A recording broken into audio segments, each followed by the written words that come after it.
All right, appraisers, this is Brandon with Choice Valuation. And right off the bat, I want to just let you know, don't be scared off by the really long timestamp on this video. I'm guessing this is going to be well over 2 hours long. This is not a video you're meant to watch straight through. We're going to have timestamps in it. So down below, there's a details or show more button in YouTube, and you can click that, and it will expand out and show you all of the timestamps throughout this video. And there's going to be a bunch of them because I basically in this video want to cover every single topic we can think of when it comes to Spark so that you have one video you can go to as a reference for everything if that's what you prefer. So we're going to cover essentially everything, whether you're using Spark with Google Chrome or Firefox or Edge or Explorer, whether you're using it with a la mode or ACI or ClickForms or some other form filler. We're going to try and cover everything in this video so that you can just use the timestamps, find the thing you want to learn about or how to do, and click it. We will go through the process very, very slowly, covering everything. So please don't think that it takes 2 hours to use Spark. It's a tool that's basically meant to take you anywhere from 2 minutes to 10, depending on how deep into the analysis you want to get and the cost data and site extraction and all that. But so first of all, let's just go ahead and get into it. What is Spark? Spark is essentially a data importing, market analysis, and cost approach tool. When it comes to data importing, we take all of the data from both MLS and public records. We aggregate it and load it into your grid the way that you want to. Of course, we'll format it for UAD and all that kind of stuff. And you can choose, for example, if you want, let's just say, lot size to be from public records, but GLA to be from MLS and all that kind of stuff. You can kind of sort it out. And Spark, as I'll show you here in a few minutes, is also going to show you right on the screen anytime there's a discrepancy between the data sources. So you can quickly see what that is and swap to the other data source if you'd like to. Okay, and then the market analysis, that is where, of course, as a byproduct of everything, we will fill out the 1004MC, but that's not really the main goal of it. It was meant to be a really robust but easy to use and fully customizable market analysis tool to kind of let you analyze the market the way that you want to, rather than relying on some form or entered method of doing things. We want you to be able to do it how you want to, but quickly and accurately get the results of those analyses so you can decide as the expert whether things are increasing, stable, or declining, or seller concessions are prevalent, or whatever that is. So, and then you have the data to support it because everything Spark does will go into your work file. And then we have the cost approach. And then with cost data, basically, we've partnered with dwelling costs. So we get cost data for single family homes, soon to have manufactured home cost data. Most of you, by the time you watch this video, it will already be in Spark.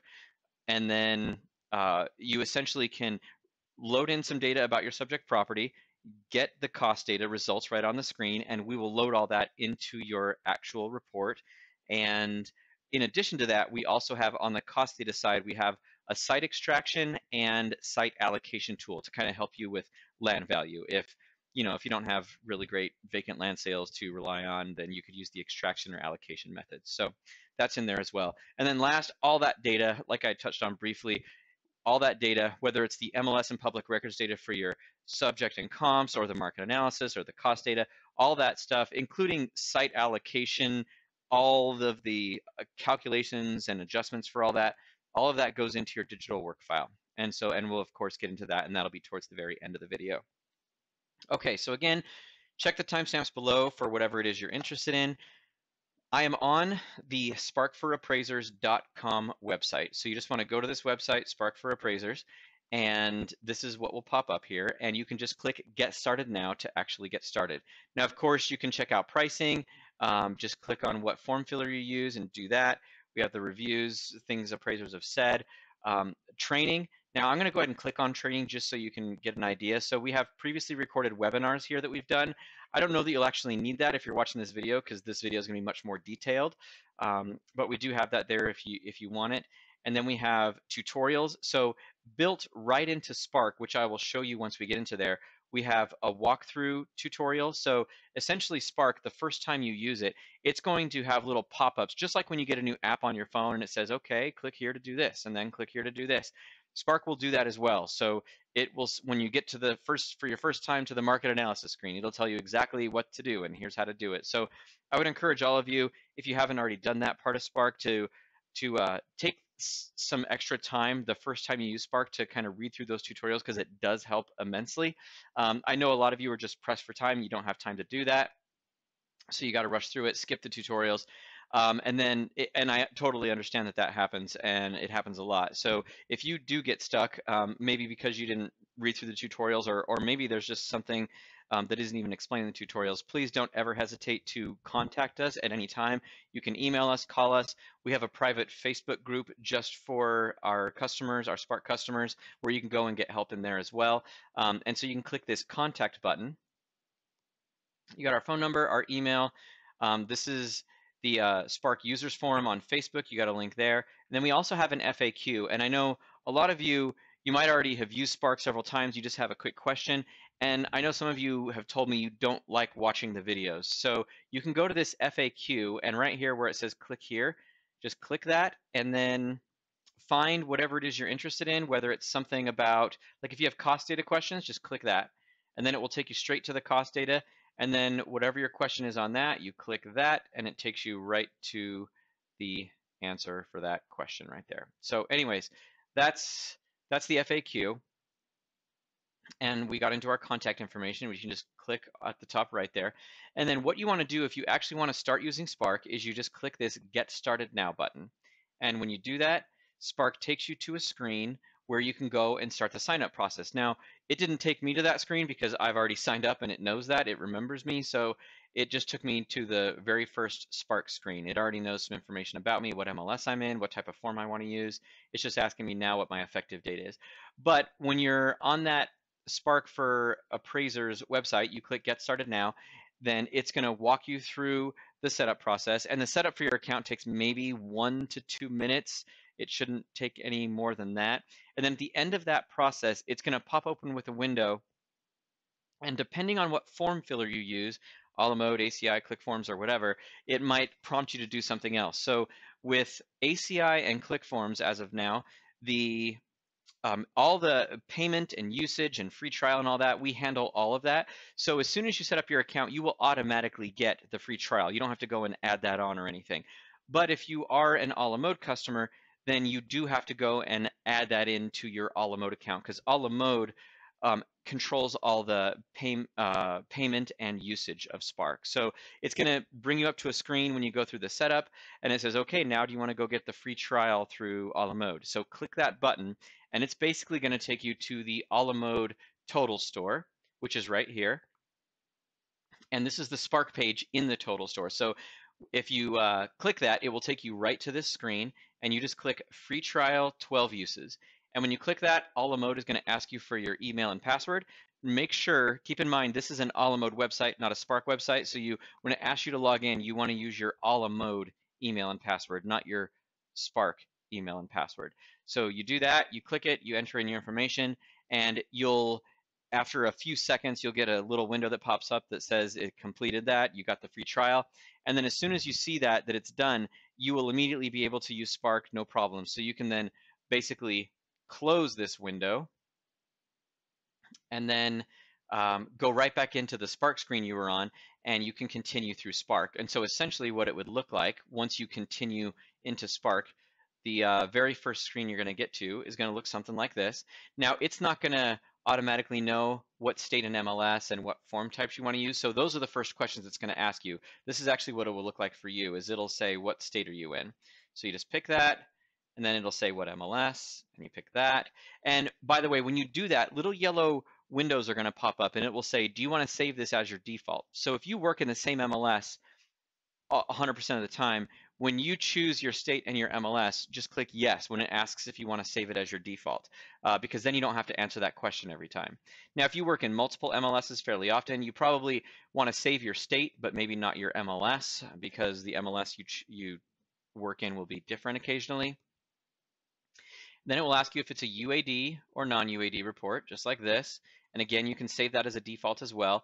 And then it will ask you what form type you want to use. And you can choose from the list of forms. These are the current forms we have available. This list grows throughout the year. or over time, I should say. And so you just pick the form you want, and then that pops up, and now you've picked your effective date. And so here, I'll just pick March 1st. And so now a few other things popped up here now that I entered in my effective date. And you can see that I'm on the grid side of Spark. So there's basically three sides to Spark: market analysis, grid, and cost data. So I'm on the grid side, and now I'm ready to upload my comparables or add in my subject property information. Now, if you've used similar products to Spark, one of our competitors, this process will be somewhat similar, but there are going to be a few differences, so you want to watch out for a few things.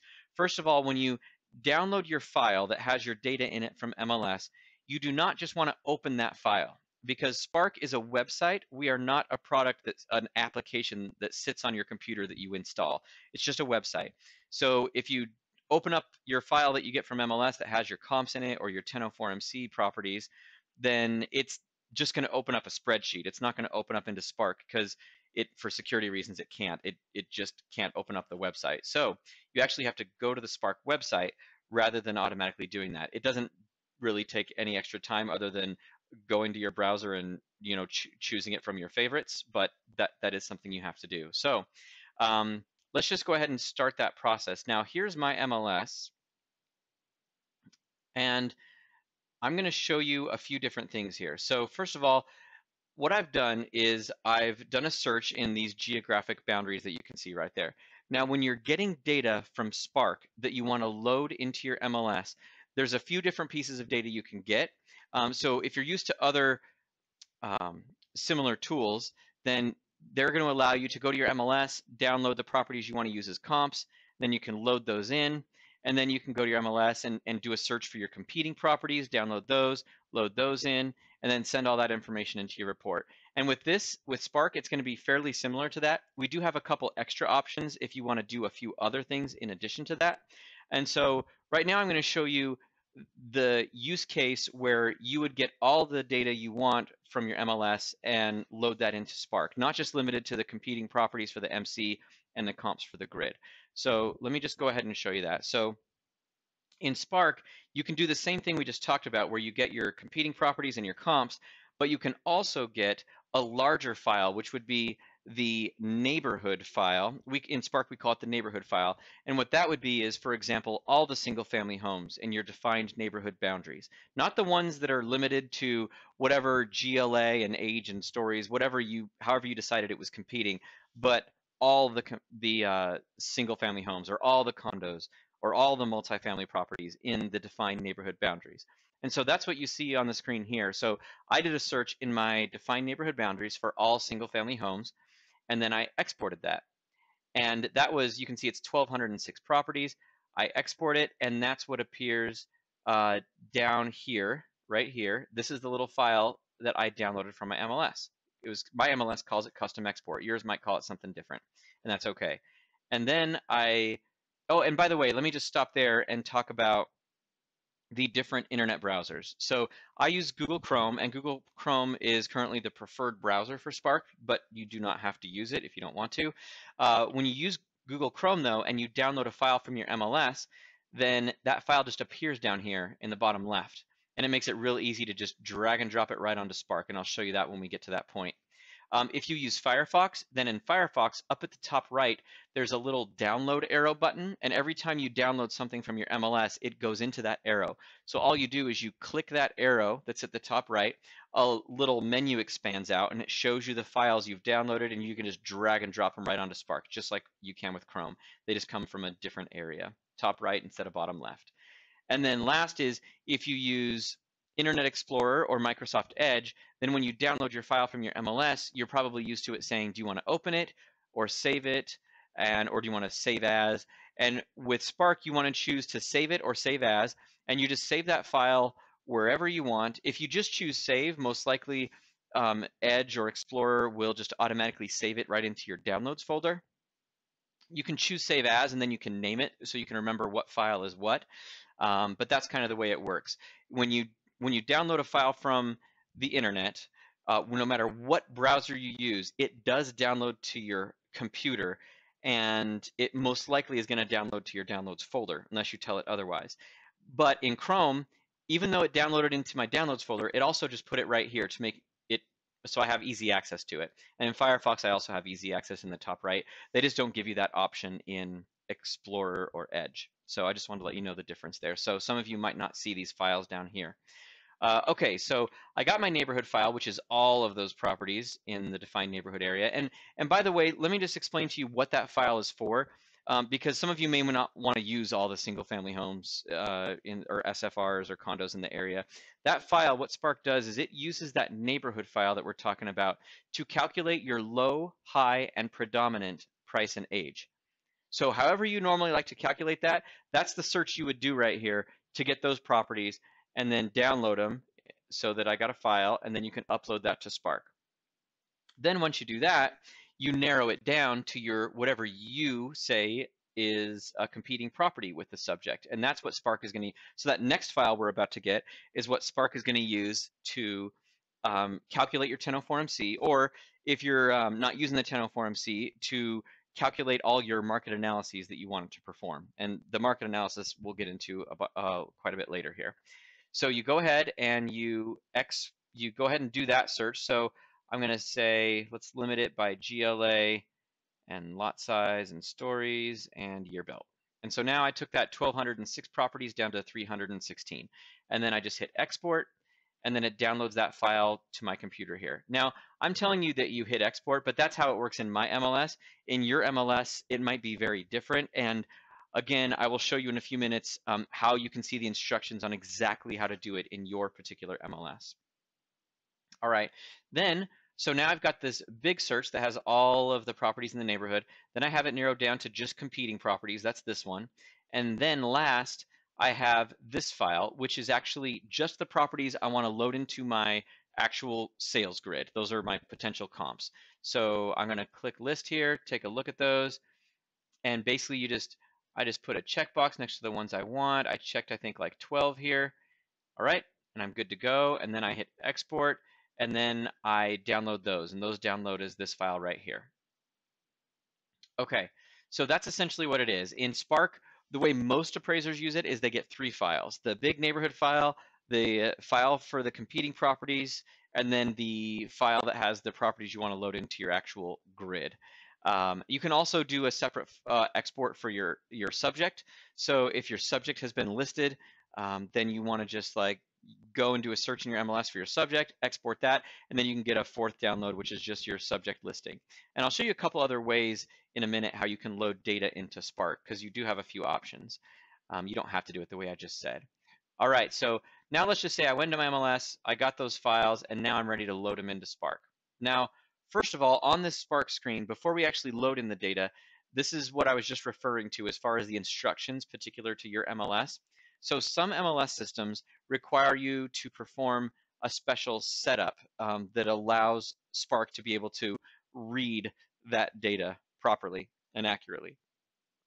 So in Spark, what I would recommend all of you do is click this yellow button the first time you use it. Even if you're in an MLS that doesn't require setup, then here, let me close that and do that again. Even if you're in an MLS that doesn't require a setup, then at least that instructions page will tell you how to export the data from your MLS, because you may not know, maybe you're new to this. And also, there is a specific type of export you need to get. For example, in CRMLS, which is this Southern California, mostly broader Los Angeles area, in that MLS, you export using the I believe they call it the full export, which gives us all the fields. And so you export using that. But in Denver, Colorado, they use what they call the appraiser export, which gives us all the fields we need. So just make sure you click on this at least the first time and make sure that you're getting data the right way for Spark. And Spark will tell you if you upload it and it's not in the right format. It'll give you a message saying that. So what I'm going to do is I'm going to click this yellow button. It says need help with file setup, click here.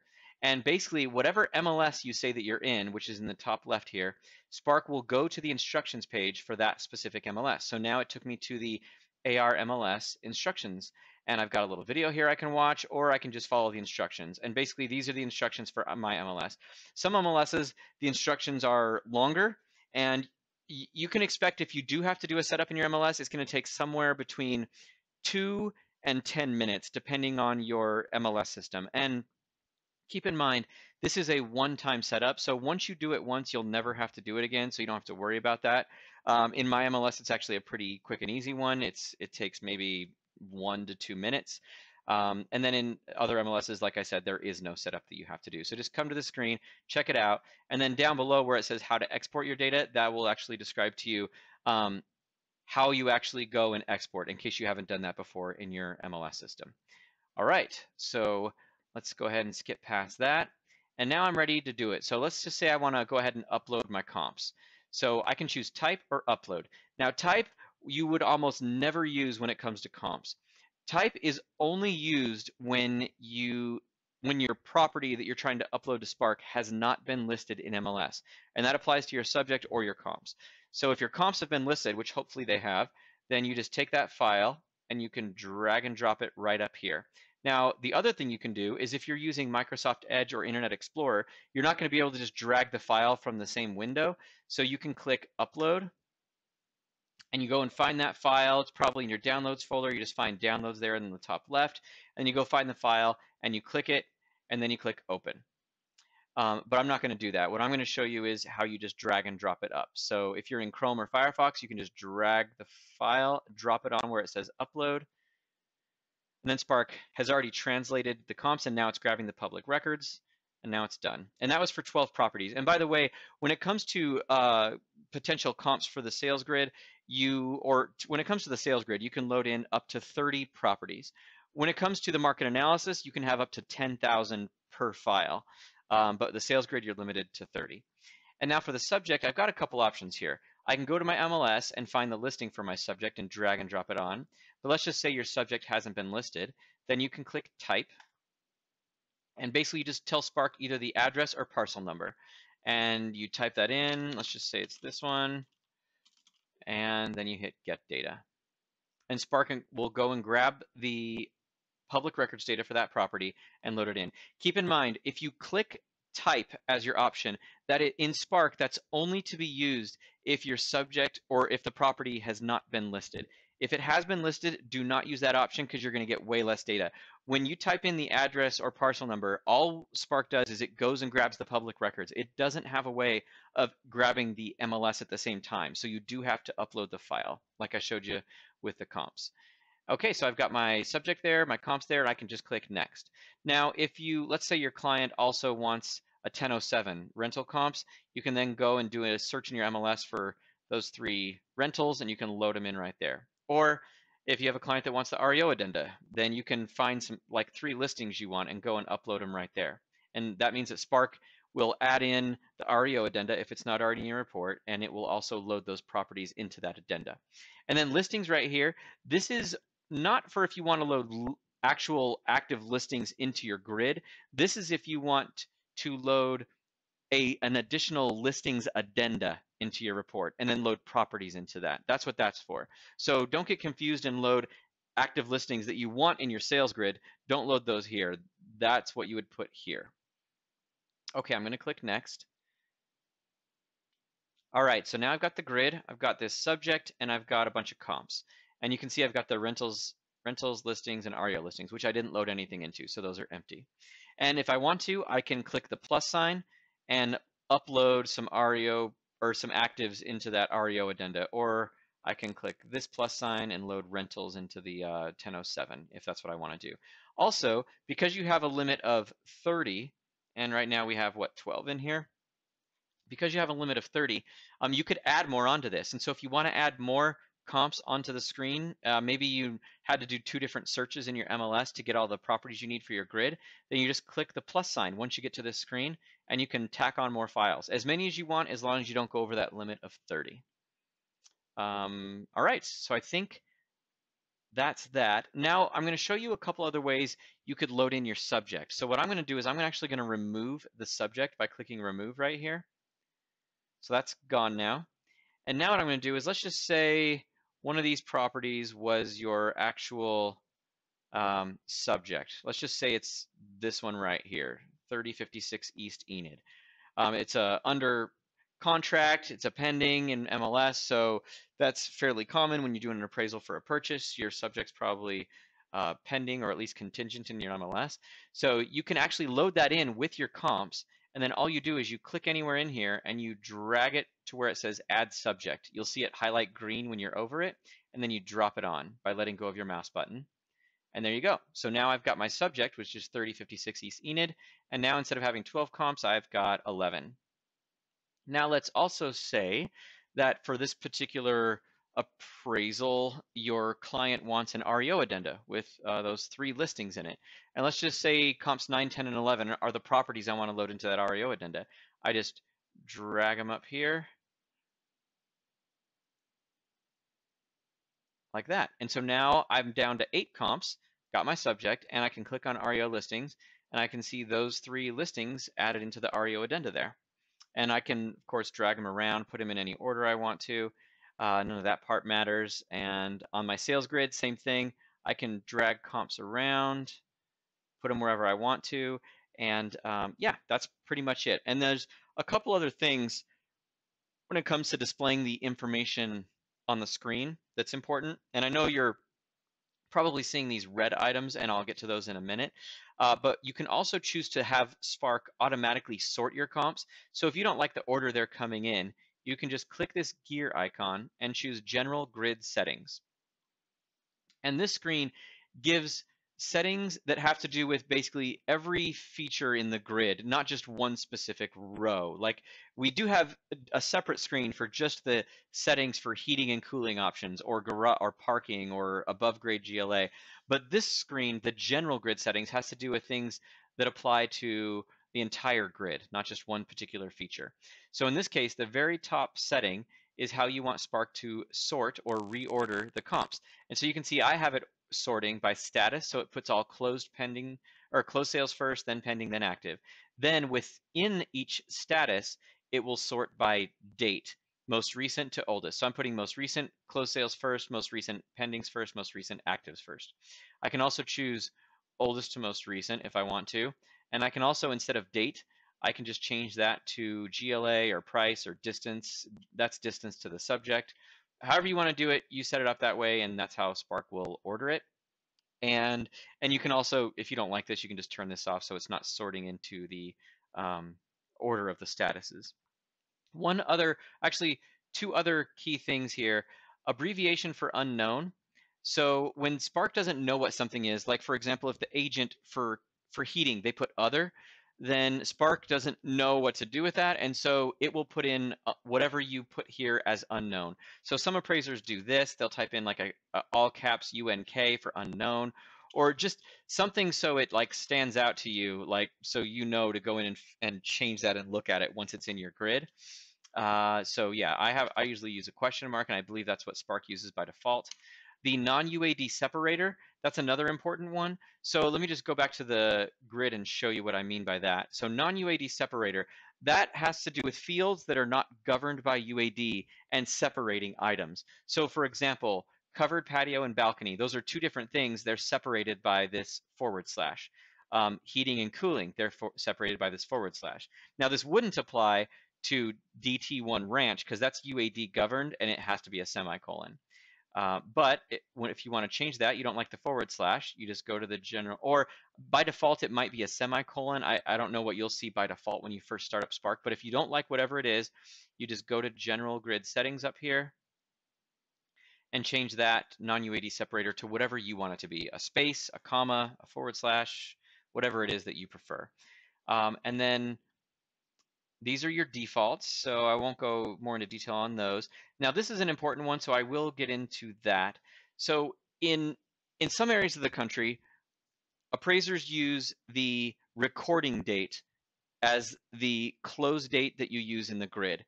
In other areas of the country, they use sale date as the date that goes for the close sale date into the grid. So you can control that right here. So Spark by default in my area is recording date. We did try and customize this, so in each area it should load in the way appraisers like it. But if you're noticing that the close sale dates are not quite what you're expecting, then most likely this is the thing right here you want to change. So just click the gear icon, go to general grid settings, and find this setting right here and change it over to sale date. and then hit save changes and take me back, or change it to recording date, whatever it is, however you need to change it. The only other thing you might care about is there are two types of REO addenda, the standard and then the qualitative. You can just choose which one Spark is going to use right here. And then for rental forms, if you are loading rental comps into a report that already has a 1004, then you would want to use the option right here. Let me just click it, that says minor, because that's the 1007 would then be considered a minor form. But if your report that you're loading it into does not have a 1004, or it doesn't have any other form, just the 1007 is the main form, and then maybe a 216 or whatever else, but there's no other grid type form in there, then it would be your major. So you want to choose that. And this just prevents issues with certain form fillers filling things in incorrectly. Okay, so let's go ahead and get out of this. And now we're going to get into more of the nitty gritty of the grid. So first of all, the GLA. I'm sorry, I should say first of all, the items that are in red. And I'm going to go over GLA because comp 3 right here, you can see that the above grade GLA is in red. It's 1692, and the same with comp 4. It's 1703. So that means there's a discrepancy between MLS and public records. So if you want to look deeper at that, you just hover your mouse over it, and Spark will show you. MLS says 1703, public record says 1439. Now that tells me there's probably an unpermitted addition, which is why it's not showing up in public records. I mean, it could be other things as well, but that most likely in my area, that's going to be what it is. So then I can choose if I want to leave it at 1703 or change it to 1439.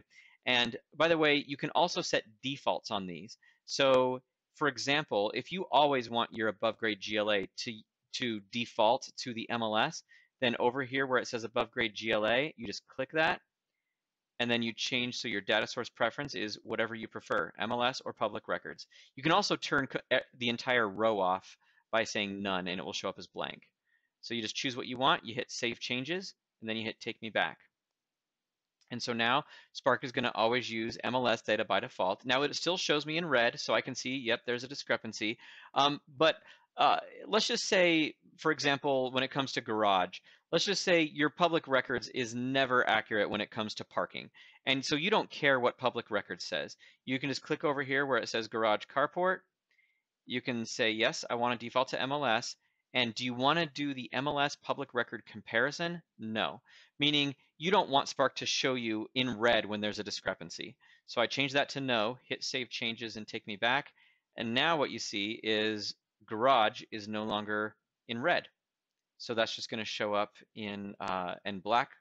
No discrepancy noted, because you just don't care whether parking, what public records has to say about that. So you just essentially what you do is over on the left, you find the item you want to customize the way that data is going into Spark, and you click it. Whatever it is in blue over here, you click that. So let's just do one more example. So heating and cooling, I'm going to click that. Let's just say you don't like central air as your cooling. You're fine with FWA, but you don't like central air. You click heating cooling, you find central air, and then you change it to what you want it to be. And it's pretty much that easy. You hit save changes, then take me back, and now Sparky is loading it in like that. Now I'm going to show you one other thing in heating and cooling. Essentially, you only have a list of 2 heating options, forced air and wall heat, and central air, evap, and window unit. So I'm in Phoenix, and this is the Phoenix MLS system that we're in, and Spark is customized heavily for every single MLS system. So what you see on your screen right now might be very different than what you see when you actually get in and are using Spark, because Spark will be showing you the heating and cooling options that are available in your MLS system. So in my MLS, this is all agents have as heating and cooling options. But in most areas of the country, there are quite a few more heating options. In Phoenix, we just don't need a lot of heating, so we don't have other options there. So that's it. And basically, all you do is you find what it is that the agent might have entered in, and you can tell Spark the way you want that to appear in the grid. So if you want wall heat to show up like this, then you just type in that. If you decide, you know what, maybe it's like hot water or something, hot water heat, and you just don't want that to show up at all, you just empty it out, make it blank, you hit save changes and take me back, and now Spark will no longer put anything in for wall heat. Okay, there's still a couple other things I want to show you. The bottom three lines of the grid, the miscellaneous or other lines of the grid on a typical URAR, right below porch patio deck, you have those three where you can kind of put in whatever you want. Right now I've got pool features, exterior features, and then just nothing going in. So if you don't like what is in Spark by default, you just click it, just like everything else, and you change it. So if you don't like pool features, you just click that, and right here, this drop down, you change it to what you want it to be. There's a list of predefined things you can choose from, or you can just make it blank if you don't want anything to go in there. Let's say you want it to be uh, fireplaces. And you hit Save Changes, take me back, and there you go. You've got your fireplaces in there. And another thing you can do, by the way, when you're on this screen, so I'm going to click fireplaces again because I don't really want that in there. I'm going to change that back to pool features. Just like I showed you with heating and cooling, these are just the options available in my MLS. If your MLS has different options, you might have different pool options here, but you tell it the way you want that data to go into the grid, and Spark will comply and put it in that way. You just hit Save Changes and take me back. And now this bottom line, for example, I have it blank right now. I think it's turned on in most MLSs by default though. So you just click it and I can change it from none to, let's say I want it to be parcel number, and I want the parcel number to be the one from public records.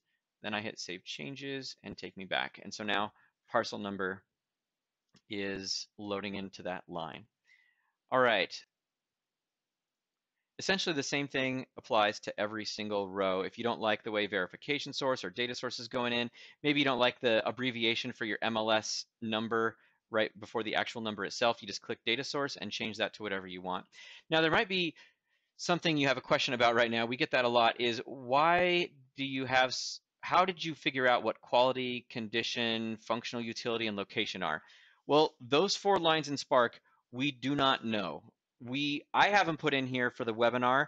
This is, you can see this profile up here. This is my webinar profile. So this is just to show you what all Spark could load into your report. But by default, when you first start up Spark, those lines will be empty. It is not going to load in anything for location, quality, condition, or functional utility. I just turn those on to show appraisers what they look like. So I'm just going to show you by clicking profile up here. I'm going to click webinar and change it to my standard profile. And so this is what that looks like. And you can see those lines are actually empty. So if you want it to put in a location, you always want it to, let's say, default to neutral residential. You just click location, and whatever you type in here is what Spark is going to put in. So I can just type in that, hit Save Changes, and take me back.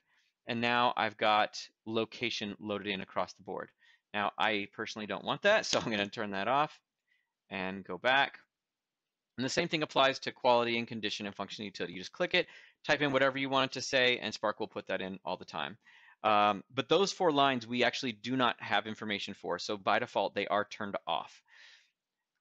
Okay, so now profiles. I just was talking about those briefly, but let's talk about them a little bit more. Essentially, you can use these profiles to customize the way your grid looks. So for example, if you have a particular client that always wants something on this bottom line of the grid, maybe they always want original list price or list price to sale price ratio or whatever it is, they always want that down here. You can click this, you can go to Manage Profiles, and you can add a profile, you can copy profiles, and then once you have the profile loaded up, so let's just say you're using Spark for the first time, you go in and you make a copy. This is what I would do, is you copy your current profile that's in there, it'll probably be called standard, you clone that, and then Spark makes a duplicate, and then you just change the name of it to whatever you want. Maybe you want to call it lender ABC, and then when you're done, you hit go back, and then right here, you switch over to lender ABC or whatever it is. I'm just switching back over to webinar. And then once you're in that, you can then go in and tweak everything. And whatever you save in that profile, it's only going to change that one profile. It won't affect your standard profile or your lender XYZ profile or whatever else. So that way you can kind of tweak things and have one quick little button here where you can change things to a completely different setup if that's what you prefer.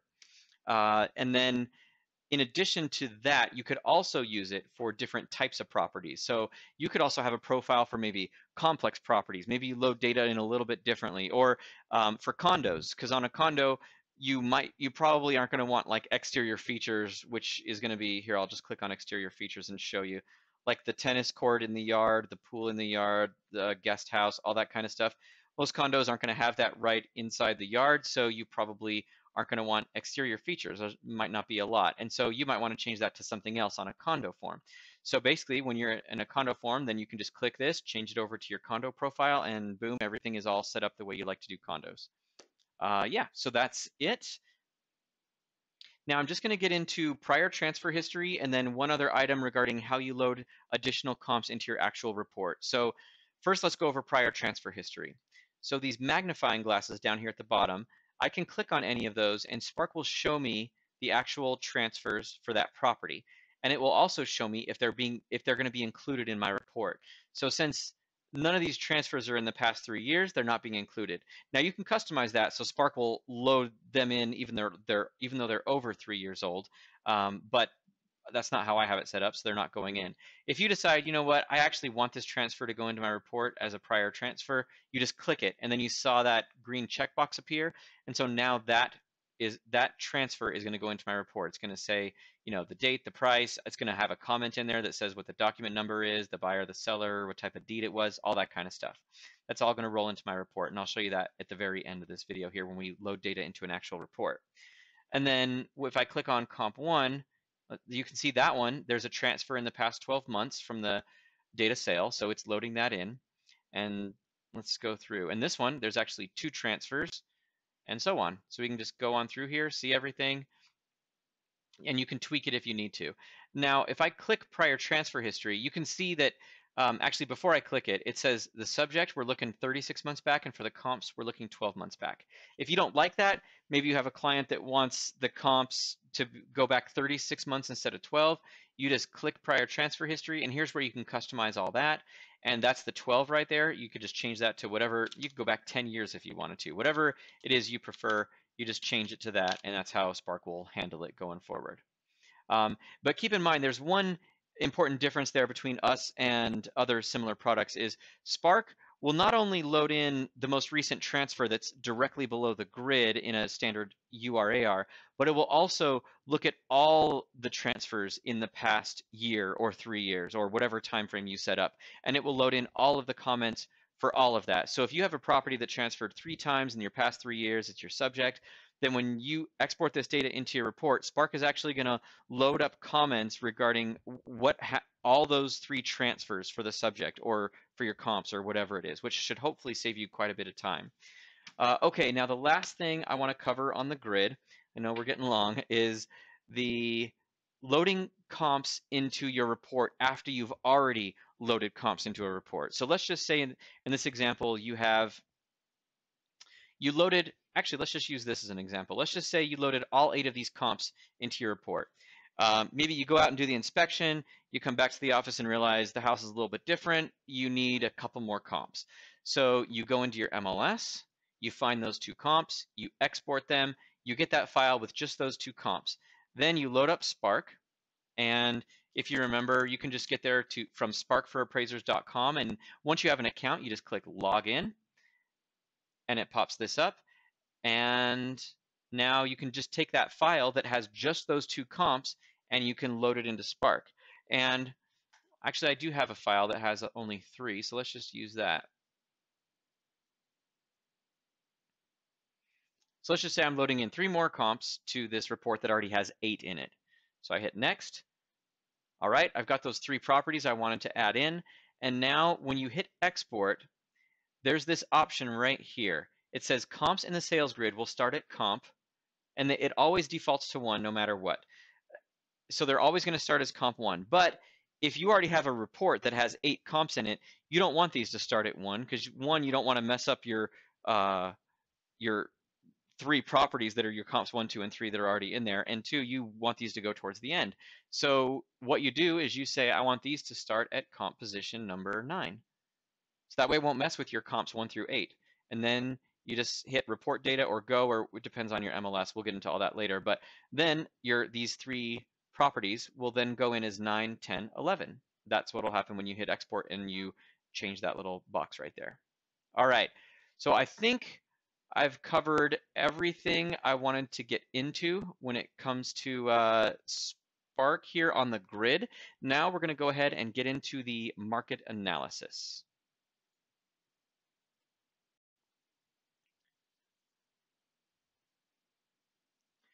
Okay, so now let's switch over to the market analysis side of Spark. So up in the top left, I just clicked market analysis to switch over to that side. And again, as I said earlier in the video, you can do that at any point in Spark. If you want to switch over, go back and look at the grid, you just click grid. It takes you back to that screen, cost data, and market analysis. You just flip and go to whatever side of Spark you're interested at that point. You're not locked into any kind of workflow.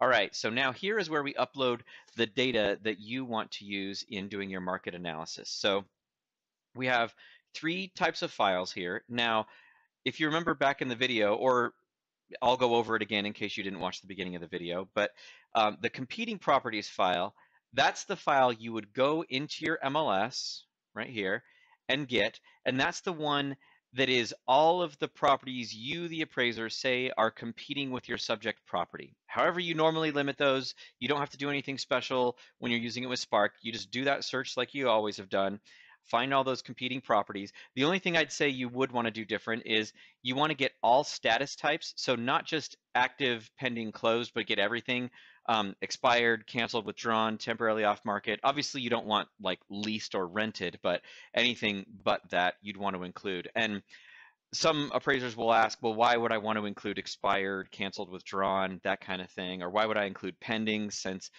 for some of you, you don't include pendings on the 1004MC and some of you do. But the reason you include everything is because, for example, the and by the way, something I just talked about in Spark, and I'll show you this. You can choose whether you want pendings to be counted as active or just leave them as pending, where they're not really shown on the 1004MC. But you can control that in Spark, so don't worry about that for now. So the reason you'd want to include an expired listing is because that expired listing at some point in time was active. And so it might have been active as of the 4 to 6 month period or the 7 to 12 month period. Or in Spark, you can have up to a 10-year market analysis, anywhere from 6 months up to 10 years. So, maybe 2 years ago it was active. So to get the most accurate results, you do want to include all listing types. But of course, you don't have to if you don't want to. Also, when I'm doing my search, you can see here, I went back 5 years, 2014. This video is being made in 2019. So I did that just to show you in this video how Spark allows you to do, longer market analyses. I also could have gone back to 2009 if I wanted to. But that's just to show you. You basically go and get as much data as you want to. As far as the 1004MC, Spark will only use the most recent year from your effective date. That's how much data it's going to use. Even if you upload 5 years worth of data, it only uses that year for the MC, because that's how Fannie Mae wants it. But you can do all kinds of other analyses on top of that. And so just think about how you want your analyses to look and how far back you want them to go, and make sure that your search includes that much data. All right, so to go one more time, because I got off on some tangents there, this is for the competing properties file. And what you do is you go into your MLS, you get all the properties you say are competing with your subject property, and you export those. And again, exporting might be a little bit different in your MLS, so you can see the instructions specific to your MLS for that. And then you export those, and that's your competing file. And if you remember at the beginning of this video, that is this file right here called custom export 1. And then what you also want to do is get your neighborhood properties file. Now, this is not a requirement. There are some appraisers that don't use this, but basically what Spark is going to use this file for is whatever data you load in as the neighborhood properties is what Spark will use to calculate your low, high, and predominant price and age. So what Fannie Mae claims as of this moment in their selling guide is that the data to use in calculating your low, high, and predominant should be all the single family homes in your defined neighborhood boundaries, however you're defining your neighborhood on page 1. And so what I do is I'll go into my MLS, I find those properties. So it'd basically be the same defined geographic boundaries, but I would get rid of the parameters. So just get rid of all those. And there we go. So right now I'm just looking at all single family homes in that area. And I went from 300 properties up to 1,200. And now I export that, and if you remember, I did that earlier, and that was this custom export right here. So this is my neighborhood file, and that's the one that Spark will use to calculate the low, high, and predominant. Competing is the one that Spark will use to calculate the 1004MC. Now, if you're not using the 1004MC, that's totally fine. You still would want to upload your competing properties because you can have Spark run a market analysis on those properties that you deem to be competing with your subject property. And I'll show you that here in a minute. It might not make sense right now. Now, alternative properties, that is a third set. And I would say that the majority of appraisers do not use this, so you don't have to worry about it, but I will explain briefly what it is and how you can use it just in case you're interested. So essentially, once you're in Spark, in the market analysis that we're going to get into, you can set up Spark to analyze any feature like average price, median price, price per square foot, whatever, housing supply, all that stuff. You can set it up to analyze based on your competing properties, your neighborhood, or your alternative, or all three. And so that means that you actually could go in and get the median price of your competing properties and also the median price of your whole neighborhood and then the median price of alternative if you want. And so the way you could use that is potentially for a location adjustment. For example, if you are doing an appraisal, you got all the properties are on in one certain area. Maybe they're all north of a highway, but you got to use one comp that's south of the highway for whatever reason to bracket some feature, let's say. So you think there's a location adjustment warranted for that subdivision south of the neighborhood this comp is coming from. I'm sorry, south of the highway that this comp is coming from, but you're not sure what that location adjustment might be. You can actually use this alternative file to help you out with that. So you could you could go then into your MLS, do a search for all the properties south of that highway. Actually, let's just use this as an example. So I could then go in and do a search like right down here in my MLS for the area south of the highway, and I could export those and I could load those into Spark as my alternative properties. And then I can see at a quick glance, Spark will show me the average price difference or median price difference or price per square foot difference, whatever it is, between those two sets of data. So then to kind of help you possibly with the location adjustment. I'm not saying whatever that difference is what you should use as your location adjustment, but it could help point you in a direction or guide you to what the location adjustment should be. So that's that. All right, so now let's go ahead and do it. I'm going to load those files in. Now, two things. If you're using Microsoft Edge or Internet Explorer, you just click this button where it has the plus sign, and then Spark will pop up in a window, and you tell it where the file is. Most of you are going to keep those in your downloads folder, so over here on the left, you just click downloads, and you find it. But another way to do it is if you're using Firefox or Chrome, you just drag the file in because it's already going to be on your screen, hopefully. Assuming you use your MLS and Spark websites in the same browser, then this will work. So for example, if you use Firefox, up here in the top right, there's going to be a blue arrow. You just click it, the file will appear, and you just drag it down right on top of that plus sign.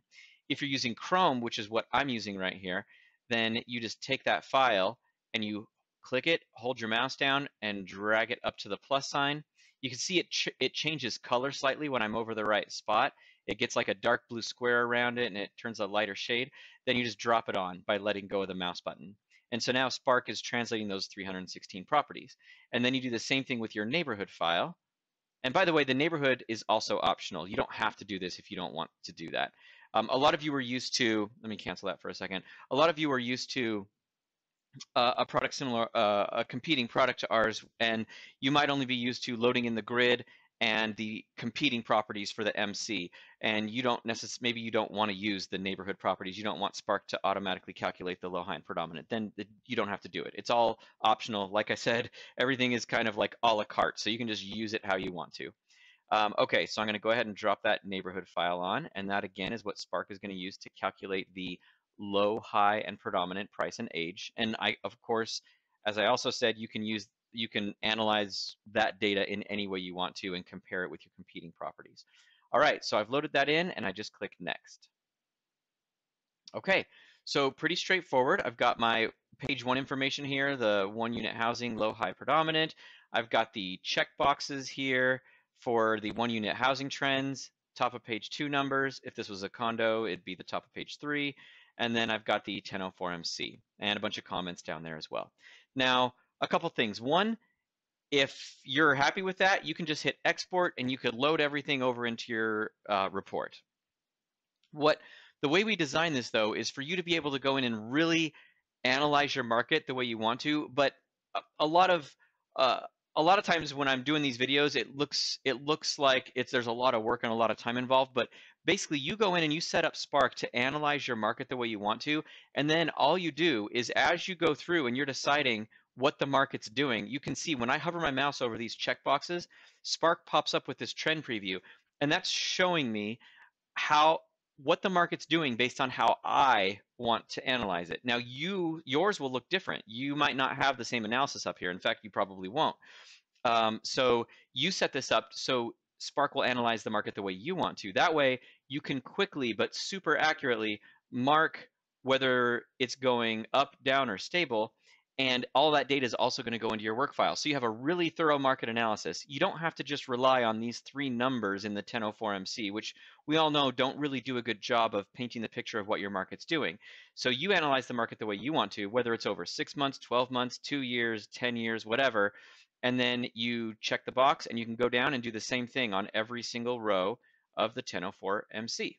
And we also have, oh, and by the way, it also works for the seller concessions, whether they're prevalent or not. You just hover over yes or no. It tells you the percentage that are prevalent, and then REOs as well. It looks like I have 0% REOs, and I do have, you can see that there's that 0.8%. That means there was a 0.8% of sales over the past 2 years, which you see it says 24 months above that 0.8, were distressed, but 0 were REO. So that means those were short sales, basically. So anyways, it shows you that. And then the same thing here when you hover over these checkboxes for page 1, the property values, supply, and marketing times, Spark will show you the data that's relevant. So it shows me my actual marketing times for my properties, whether it's competing or neighborhood, how you decide how you want it to work, and then you check the box. Obviously, that's under 3 months, so I'll check that box. And then here, shortage, imbalance, or oversupply, I'll call that a shortage. And then here, you decide whether you want to call that increasing or stable. That's kind of a borderline one in my opinion. But anyways, you check it how you want to, and let's just check that, and you go through and do the same thing on all of these boxes. So that's kind of the overview of how it works. Now there's a lot I'm going to get into, but the first thing I want to talk about is, or I should say are, the check boxes. So we do have appraisers that call occasionally and say, how come you guys aren't checking the boxes? It's obviously increasing, but you didn't check the increasing box.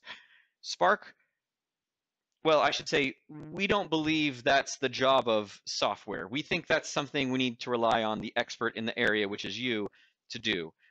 So we are more than capable, or Spark is more than capable of very quickly and very accurately telling you the results of an analysis that you want, but you're still the one that has to decide whether the market is going up, down, or stable. And so that's kind of our philosophy behind not, or it's a brief little rundown of our philosophy behind why we don't check the boxes. We believe we give you the data and you are the expert, so you still got to go in and make the decision and draw the conclusion about what the market's actually doing.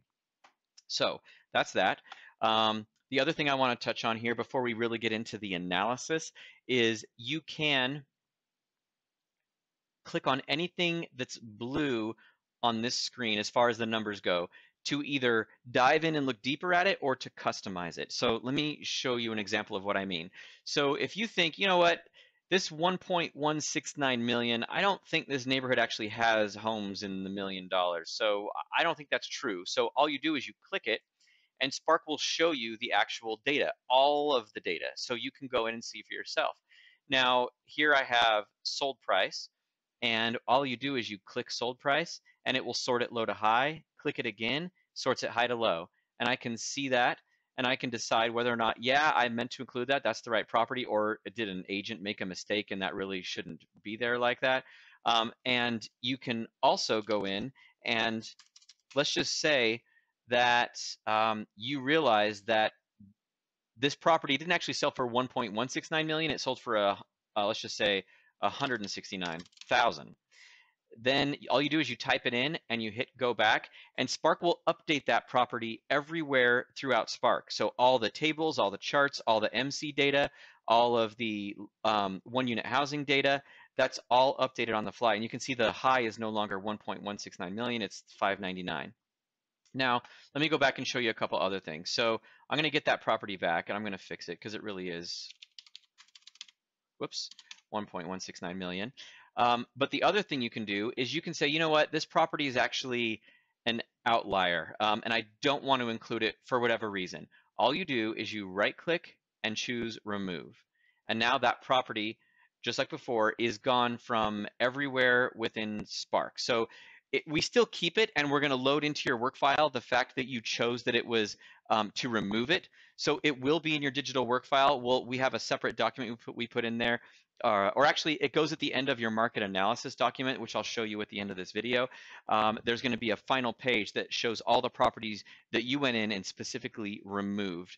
That way, if anyone ever questions you later, like, hey, why didn't you consider this property? You can go back and see, oh, it was there, it was in my competing properties, but I chose to remove it for whatever reason. So that will stay in your work file, and that's how you can remove a property you don't want to keep in there. And that applies to anywhere and any number in here. So if you're like, you know what, were there really 4 active listings? I think there was only 2. You can just click that 4, and Spark shows you the 4. You can go and look at their list date, look at their pending date, make sure were they really active on March 1st. And yeah, that's kind of how this works. And you can update anything here. Again, you can remove anything if you want to remove it. That's all, you kind of control the data. So be careful, don't remove things that you shouldn't remove, but obviously if something really doesn't belong there, get rid of it. You don't want to include it in your analysis. All right, so let's go ahead and move on to some other things. Now let's get into really the analysis and how you can customize this. So basically, any row here of the MC, you can click on to customize the data, or customize the charts, customize the comments. You customize the way these trend preview boxes pop up when you hover over the checkbox associated with median comparable sale price or housing supply or whatever it is. And so I'm going to show you how you can go in there and kind of make this your own. So let's go ahead and click on median comparable sale price. And now I have this screen here. I'm going to zoom out a little bit. There we go, so we can see everything. Now the text is going to look really small up here because I zoomed out, but that's okay for now. I mostly want to focus on the charts. So basically, if you remember when I was back on the 1004MC, which let me go back to that and just show you. When I was back on the 1004MC, when I hover over this row, these 4 cards pop up, 0.5, 0.3, 0.5, 0.6. Now I can click, when I click on median comparable sale price, you can see these are those same numbers and these are those same cards. So basically the analyses that are on this screen are what govern what goes on the MC when you're, or what pops up when you're going to make your decision about whether things are going up, down, or stable. So I can come in here and customize this however I want to. Let's just say, you know what, I'm happy with this, but I really prefer not to analyze over 24 months, but I want to go and do 4 years.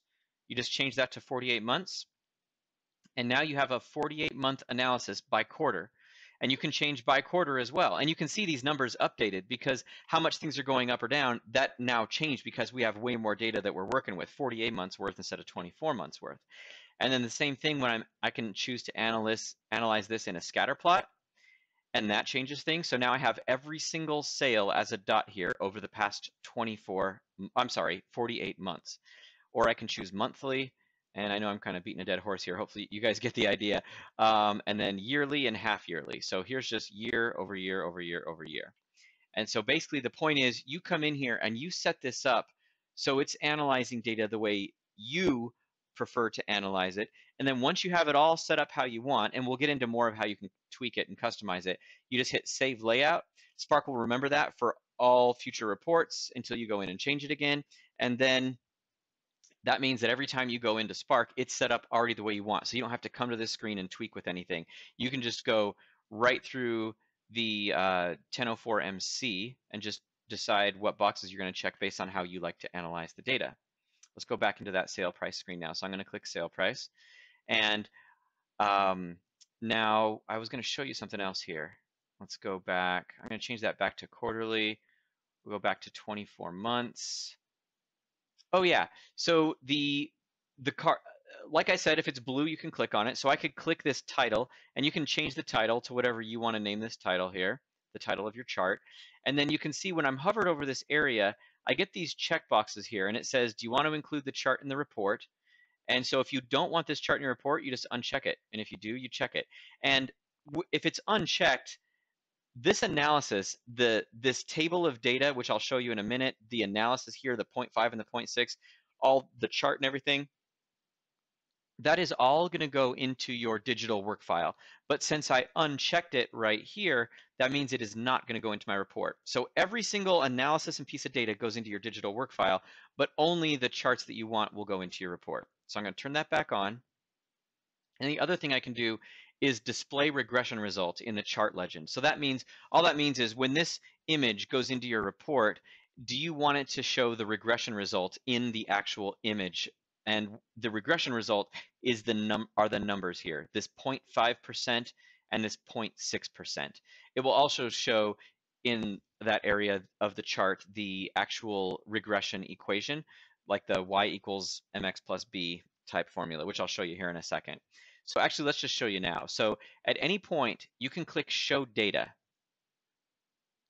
And when you do that, you get the chart here, but you also get a table of all the data. You get the equations of the slope of the line that we get from using simple regression on the data, and how much things went up overall over the entire course of this chart, which in this case, it's a 24 months. So it went up basically 13% over the course of 2 years, is what that's telling us. And it went up 0.5% per month.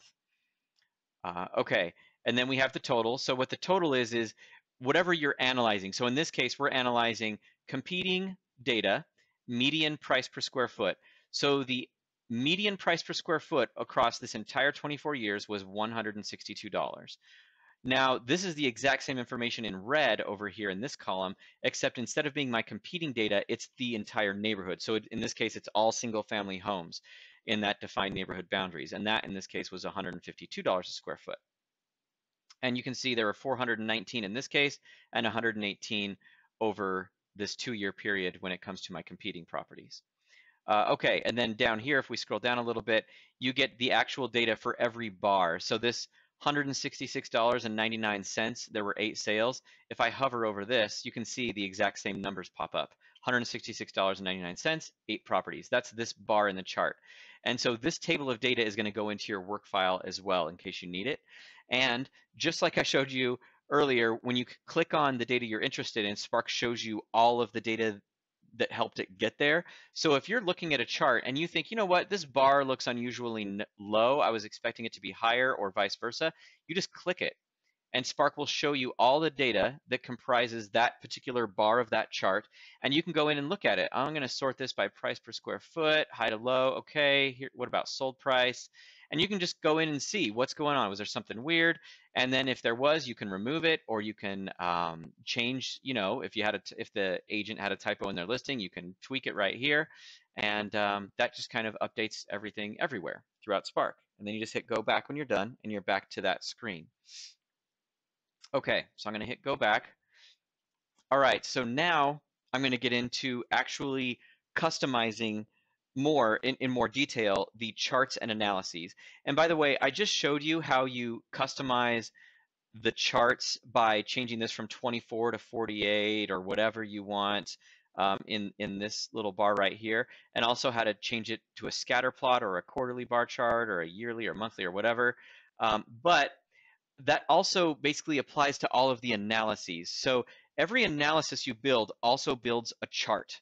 And then you can also have Spark build comments based on that analysis. So analysis, chart, and comment, those are all kind of tied together in Spark. So whatever you build in Spark as far as an analysis, that's also going to build a chart. And then you can also choose to build comments based on that. So let me just show you an example here. So each of these 4 cards is an analysis, and they're building this chart. So I'm going to click on this where it says, you know what? Actually, I just had a thought. I'm just going to remove this entire widget, which is this chart and these 2 analyses. I'm going to remove it. says, are you sure? Yes. All right. So now I am going to, and by the way, I just removed it by clicking, there was a red X at the top right. This one doesn't have that because it's the last one available and you have to have at least one analysis in here.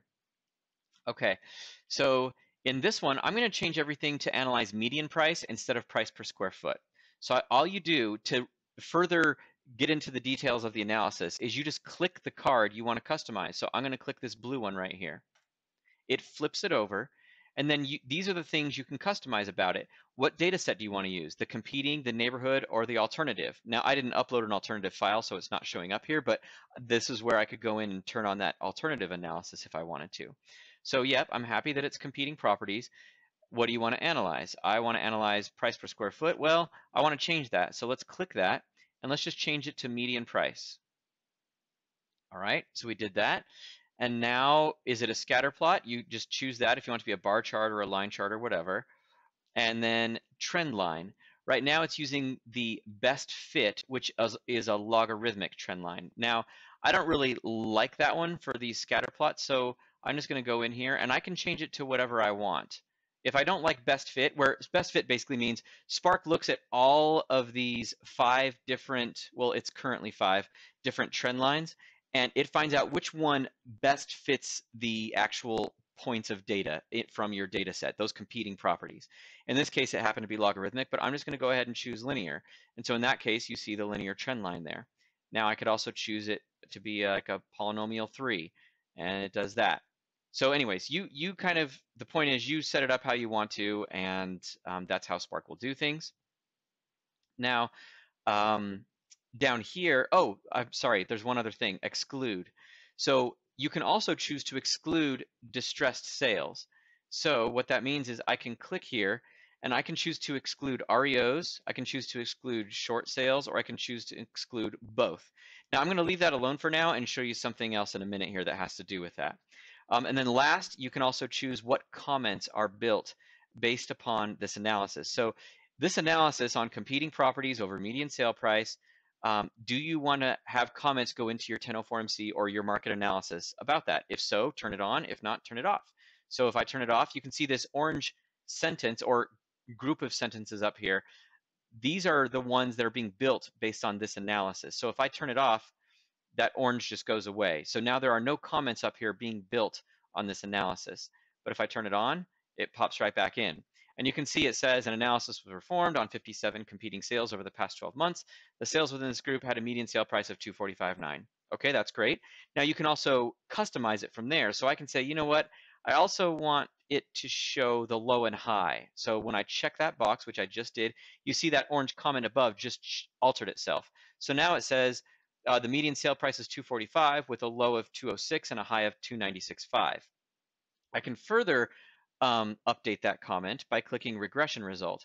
And regression result just tacks on this extra sentence that says, this analysis shows a change of plus 1.2% a month. So if you want that to go into your comments, great. If not, you just turn it off and then it won't go in there. And then once you are happy with everything, you just hit save layout and Spark will remember how you like things. And then periods here, I'll get into that in a minute. Periods only applies to charts that actually have data grouped into periods, like months or quarters or years or whatever. This is a scatter plot, so nothing is grouped together. I'll show you that in a sec here, though. All right, so I changed that to median sale price. I hit go back. Now I'm going to do the same thing here with my neighborhood data. I'm going to click it, change it from price per square foot to median price, hit go back, and there we go. And you can see there is a comment in here based on that analysis as well. That's this one. All right, so I think I feel pretty happy about that. I'm good. Now, what if I want to do this same analysis, but over 2 years instead of 1 year? I just curious, or maybe over 6 months. What's the most recent data doing? Let's try that. So all you do is instead of having to come in here and you keep tweaking it, you can just click clone widget. It pops up an exact copy. And then on this one, I can go in and say 6 months. So I can see what's going on. Okay, for my neighborhood data, it looks like over the past year, things were going up at 1% a month, but over just the past 6 months, they are skyrocketing at 5% a month. Now, to me, it looks like this one sale point right here is what's throwing everything off. So you might want to look at that, and you can easily look at that in Spark. You just click the dot. So you find the dot that looks like an outlier, you click it, Spark brings up all the data, but it highlights in green the one that you clicked. So that's this line right here. So I can look across, okay, $5.99. Wow, that's really high price per square foot compared to most things as well. Maybe I didn't mean to include that. Maybe let's look over here. It's 38 years old. There's the GLA. I'm not sure what's going on with that one. I need to go look deeper at it. There's not enough information on this screen for me to decide if I really meant to include that. But let's just say it shouldn't have been there. I shouldn't have included that property. It's not truly competing. So I right click and I hit remove. And that's it. Now I hit go back and you can see the chart updated. So now increasing it, instead of increasing it 4.8%, it went down to 3.4. So it looks like there still is more going on here. And it looks like it might be these few higher sales here, and there aren't any higher sales over on this side of the 6 months. So in the most recent 3 months, it kind of went up a bunch, but in the 3 months right before that, it didn't. So that's why it looks like there's still a big increase. So anyways, that's kind of how you can use Spark for that. And same thing if you want to look at 24 months, you just click that. And so now I've got a 1-year analysis and a 2-year analysis. And just that's kind of how I like to do things. I do a 1-year and a 2-year, and I include competing data and neighborhood. This is kind of how I do it right here, just so I can kind of decide, are things really going up? Do I believe that? Once in a while, I'll check out a 6-month as well, just to see what's going on in the most recent data. But I know a lot of you also like to look more historically, so by all means, change this to whatever, here's 5 years. You can see what's going on. However you think it's best for you to analyze your market, just set it up that way. Okay, and then I'm going to close that widget again and show you one other thing. So I'm going to clone widget, and then here, this is what I wanted to show you, regarding the distress and REO and short sale stuff. So I can click this card, flip it over, and exclude REOs and short sales, hit go back, and then I'll do the same thing with my neighborhood data. Exclude REOs and short sales, hit go back, and there we go. So it looks like it made almost no difference, which of course we already knew, because if you were watching earlier in the video, we saw that there were 0 REOs and I think only 1 short sale in the past 2 years. So it made a slight impact on the increase per month on the neighborhood data, but it didn't impact the competing at all, going up 1.2%. So there's another thing you can do as far as analyzing data. And by the way, you can have as many charts as you want, so I can just keep making more. It doesn't matter. You just set it up again how you want. You can make as many or as few analyses as you want, and you can also move them around. So you know what, this one's more important. I want to see it most of the time. You just drag it up here. So now this one's up here, and the other one that was up there is now down here. Another thing you can do is, if let's just say you're going over 6 years, and you're doing it by month, and that's a whole bunch of bars, and it's kind of hard to see. You just go like this and you stretch it out. You just grab this little arrow thing and you drag it. And so you can make that easier to see if you want to, and then scroll down and see your other analyses.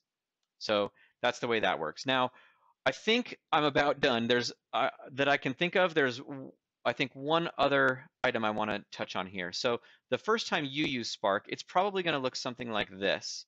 Let me bring this back down. Let's get rid of this one. And, well, we don't need to get exact. It's going to look something like this, though. So I just clicked the red X at the top corner of that card and removed it.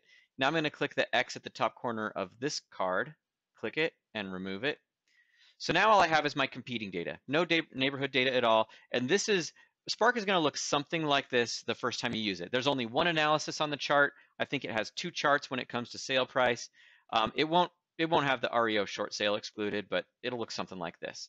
And maybe this one will be, let's just set it up exactly how I think you're going to see it the first time you use it. This is,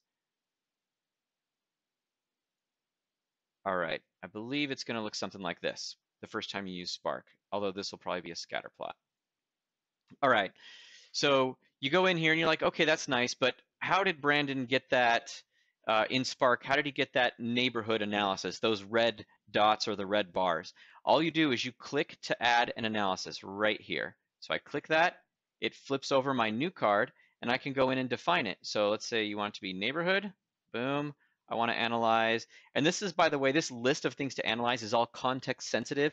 It's all things related to what you might want to see when you're analyzing sale price. So there's quantity of sales, list price, original list price, price per square foot, blah, blah, blah, all that stuff. So you just go in and pick, let's just say we want it to be median price. And you know what? I want to comment on that, and I'm happy. So there we go. And there you go. So now it's basically that's all that is you just click add analysis, you tell Spark what you want it to analyze, and it pops it in. Now, if you just want to create a chart strictly from scratch, you just click add widget. And it adds this new chart down here that's empty. You tell it what you want to analyze. And let's just say average price.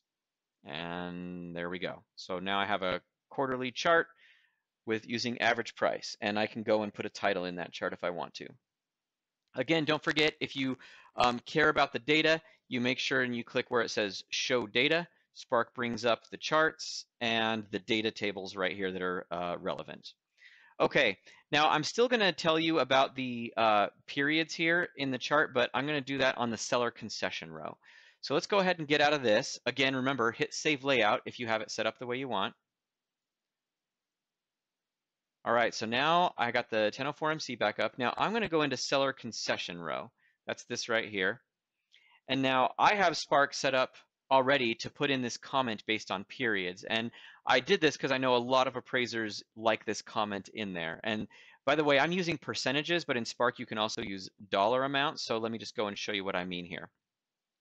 And by the way, you can see I can hover over these cards and the relevant comment highlights above, or I can hover over the comment and the relevant card down below pulses orange. So that's another way that you can go in and see what analysis, especially if you have a lot, it's important, what analysis is building what comment. Okay, so you can see this card right here is building that first comment that says 57 competing sales in the past 12 months, 37% were reported to have concessions. And now, so that's it. That's where this comment stops.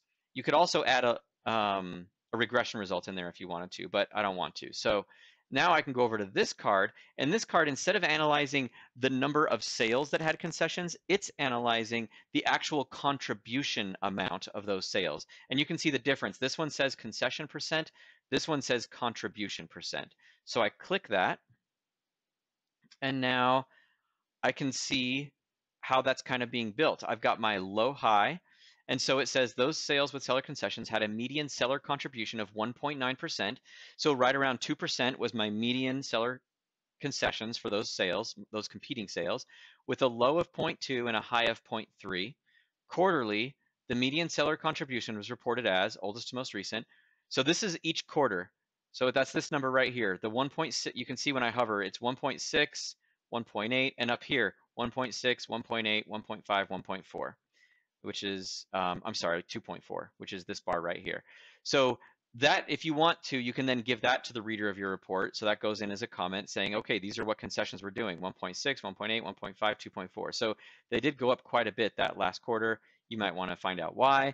But yeah, so that's what's going on. You can choose to include as much or as little of that as you want. And if you don't like that quarterly percentage amount, you just uncheck it, and now it's gone.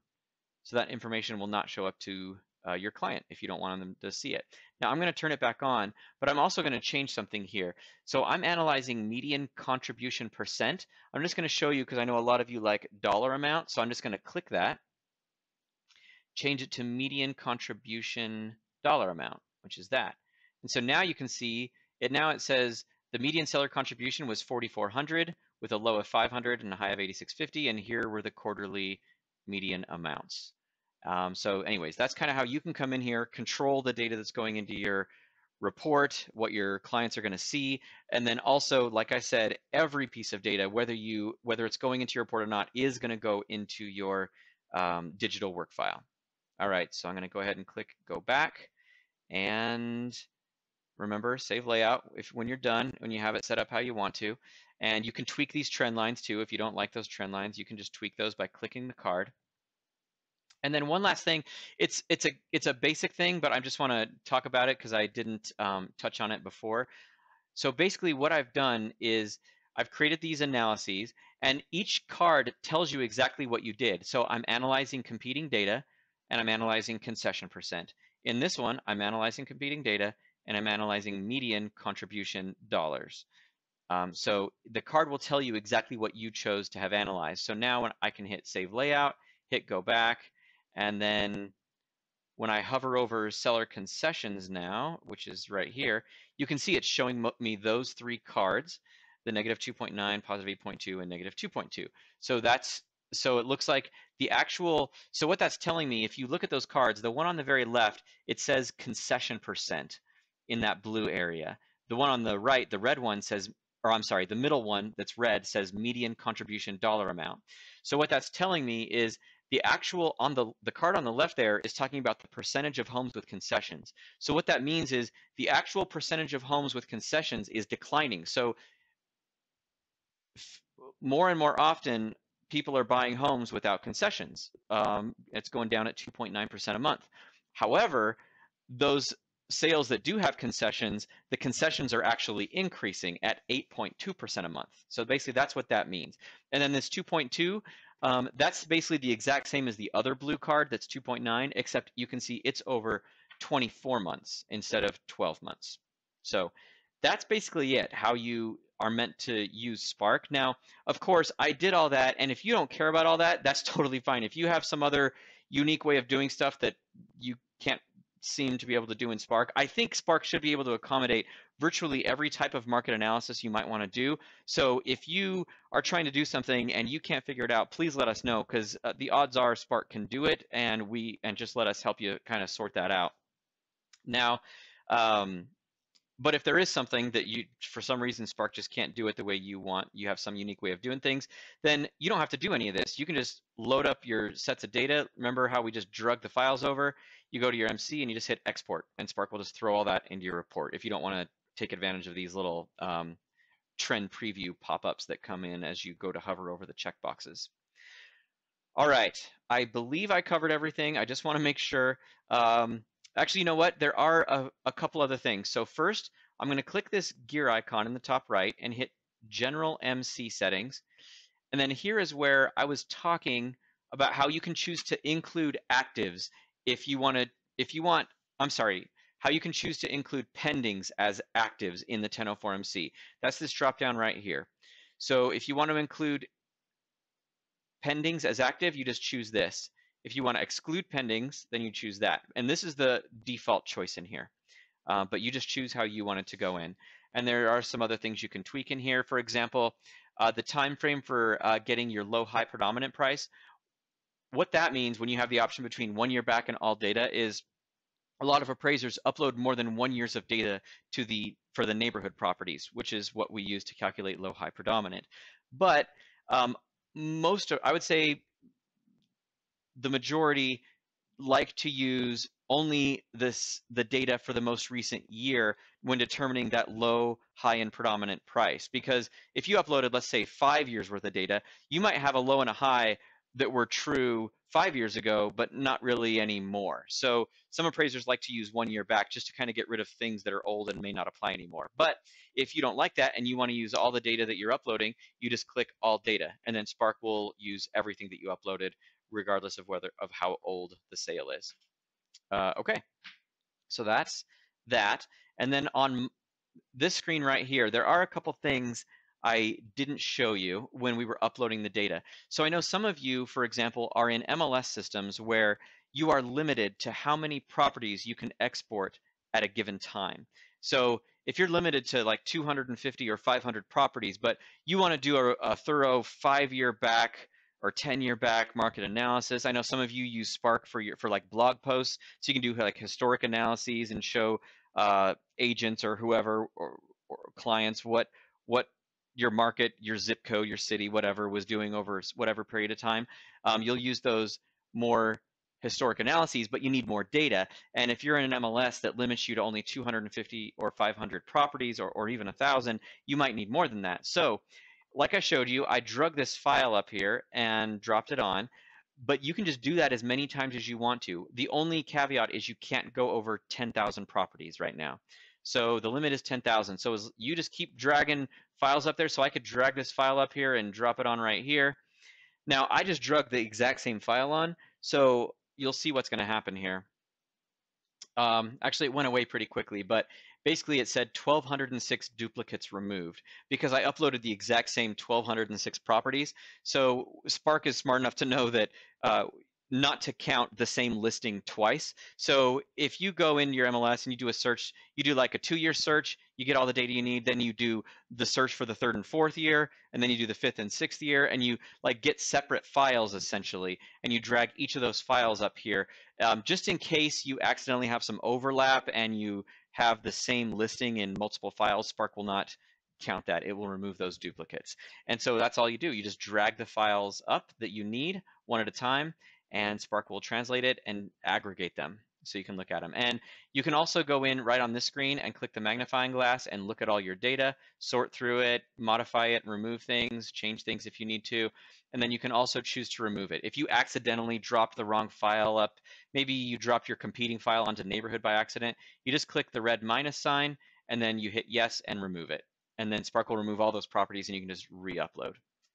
Okay, and I actually see that there are 2 other items I need to talk about before we switch over to the cost data side of Spark, and the first is profiles. So just like we talked about with the grid, there are profiles, as you can see here in the top right, when it comes to the market analysis side of Spark. So let's go ahead and switch to the market analysis tab here.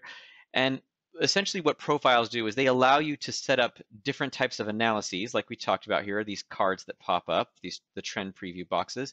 So as I go and hover over, it shows me the analysis I want to see.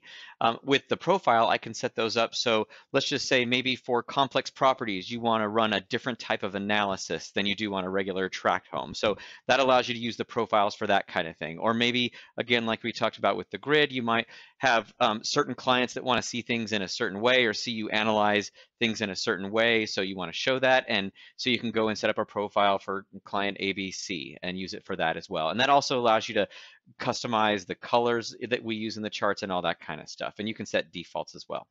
Okay, so that's what profiles are for. And you basically, just like I showed you over on the grid side, you can click that, go in, find the profile you want to use. And we actually have it, as you can see, there's a category called Spark Library. So we have a library of profiles you can also choose from. And so if you choose one of those, it actually copies that profile from our library right into your profile so that you have it there and you can mess around with it and manipulate it and do whatever you want with it. Or you can just click Manage Profiles, create your own, set your own defaults, rename them, all that kind of stuff. Okay, so now let's go ahead. I'm going to switch back to my standard, and let's go ahead and switch over to the trend dashboard. And so this is the last item that we need to talk about before we switch over to cost data. And essentially what the trend dashboard is it's an alternative to the 1004MC. So for those of you who maybe have clients that don't require the 1004MC anymore, obviously you want to go in and still do your market analysis, find out what your market is doing. And what this allows you to do is present that data both in a different way to yourself on the screen here in Spark, but also in a different way to your client, where you kind of have more control over exactly what your client's going to see, hopefully just the more relevant information rather than showing them things that, for example, in the 1004MC aren't really relevant. So just as an example, in the 1004MC, of course, we're limited to 3 numbers for every category. So 3 numbers for housing supply, 3 numbers for sale price. But in the trend dashboard, you can kind of set it up to show just the results of the analyses you performed, but you can perform whatever analyses you want. So just to show you here, when I hover over these checkboxes, again, you'll remember we went up and set up these 3 analyses, the competing data over 60 months, neighborhood data over 60 months, and then the competing data over 12 months, which are those 3 cards there. And again, if you didn't watch the part earlier, check the timestamps below and go check out how to customize the analysis and customize the charts, because that's where you can go in and set up all that stuff how you want to. Analyze price per square foot over 12 months, 60, 120, competing data, neighborhood, alternative, all that stuff. But as far as the trend dashboard, let me click over there and show you. So essentially you can toggle between the two. So I'm going to toggle over to the trend dashboard. And so here's what we get.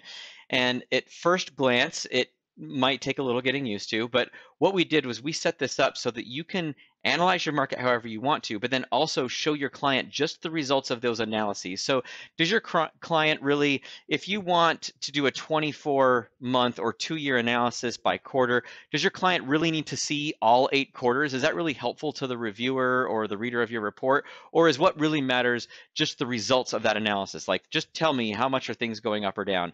What we think is the results are important. So that's essentially what you get here. So I'm going to click on sale price, which is this very first row of the trend dashboard. I'm going to click that, and it basically gives us the exact same information that we saw on the 1004MC.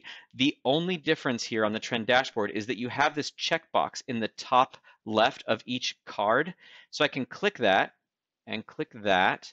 And now if I hit go back, then what I'm going to see is actually those 3 analyses. So just like on the 1004MC, you saw the 0.9, 0.8, 0.5 over on the trend dashboard.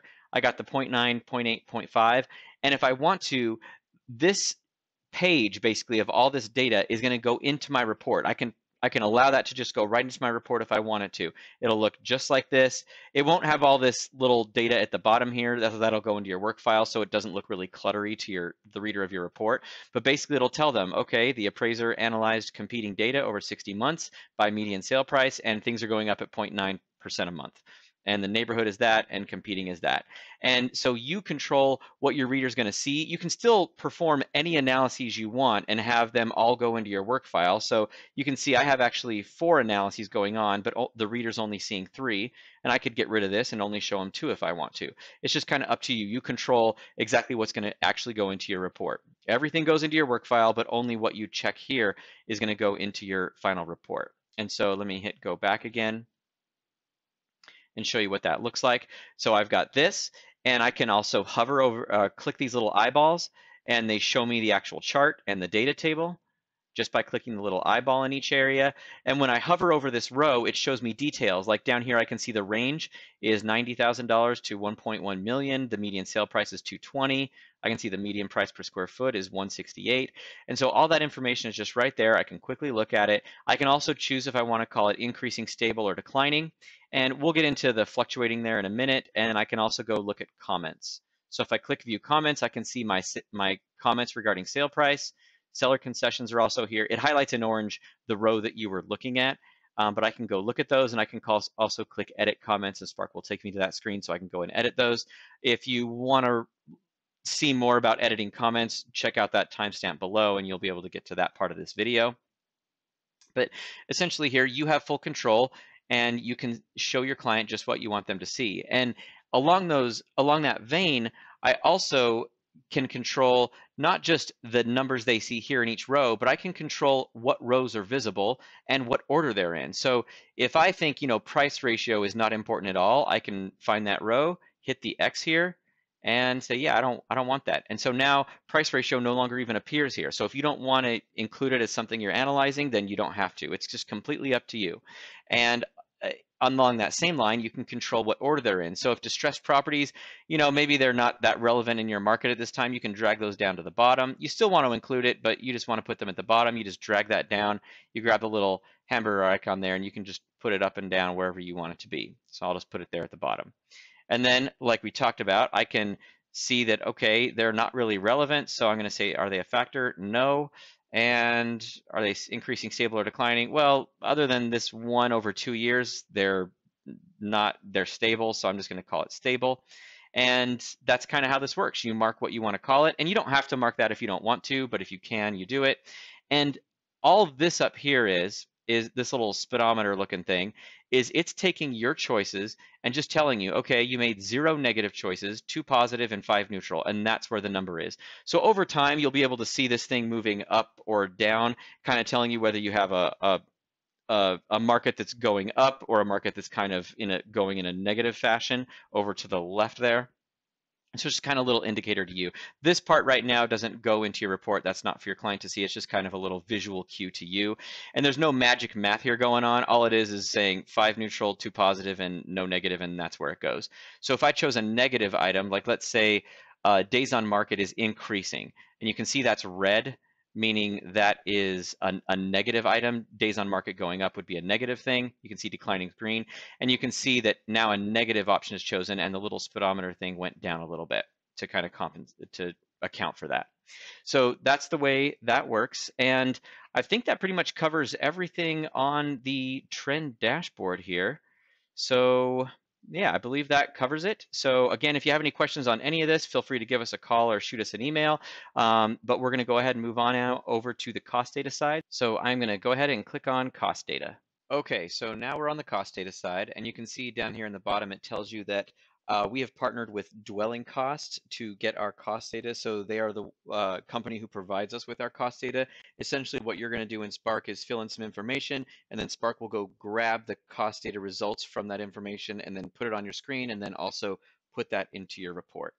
And the first thing you do, like it says right here, is you just click this plus sign to get started adding the property information. Now we've got two different things we can enter information for, either the subject or properties to help us with site value. I'm going to go ahead and start with the subject first, since that's the most common thing you're going to use this for. And I can either choose to enter the information manually, or I can import some of the information from my Spark grid. As you remember, over on the Spark grid side, we already had a subject and some comps over here. So I'm going to go ahead and click cost data, click the green plus button, and import from Spark grid. So you can see it filled out the first 4 lines or so, and it also highlighted in red the garage line, letting me know there's an attached garage, but Spark doesn't know how big it is, so it left the size and quality blank. So the first thing I need to do is find the first blank line and fill it out. It's quality. Now on quality, you want to make sure that you're very familiar with how dwelling costs quality rating system works. Obviously, if you don't use it correctly, then you might get inaccurate results, and you want to make sure you're using it correctly. So you want to hover your mouse over this little eye here, and it gives, hang on, let me, these, there we go. All right, so when I hover over this eye, you can see the quality ratings. They go from 1.0 to 8.0, and they go in 10th increments. So 1.1, 1.2, 3.5, 3.6, 3.7, like that. And what I would encourage all of you to do is the first time you use it, where it says click here for detailed information, click that. And this is going to take you to dwelling costs quality rating system description. And you should definitely read through this one time just to make sure you're familiar with how it works.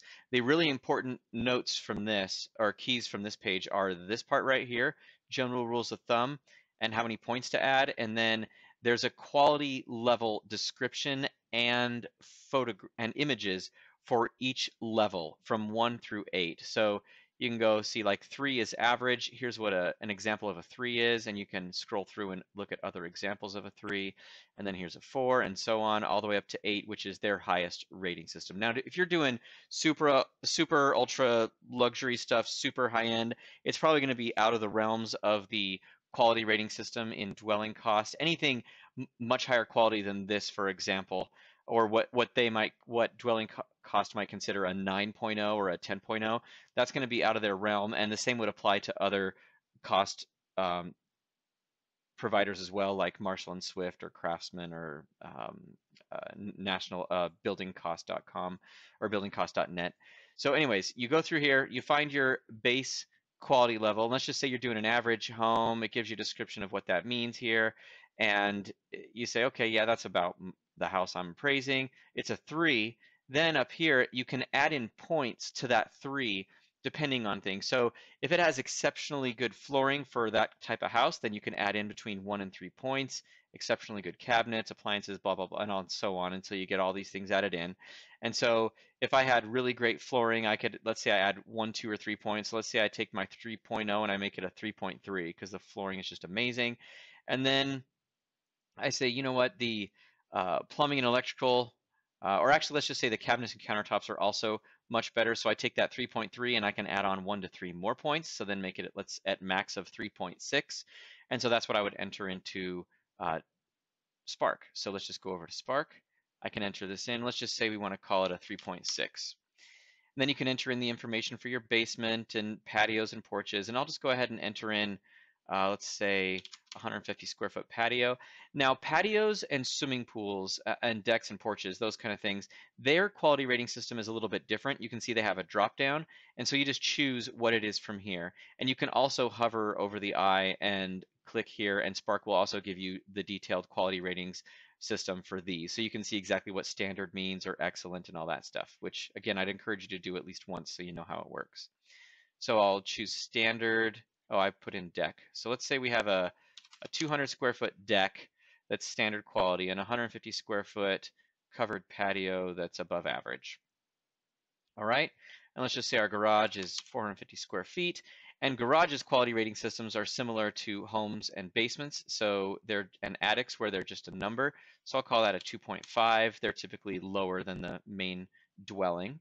And we can leave it there. You can either add in another garage, a detached one maybe, or a carport, and then you're pretty much done. I could go hit get cost data now, or I could fill in a few other things. So I can set up a default for as is value of site improvements. So I have it set up to 5,000 here as the default, but I can click that and set it up to whatever number amount I want, or I can make it a percentage if I prefer.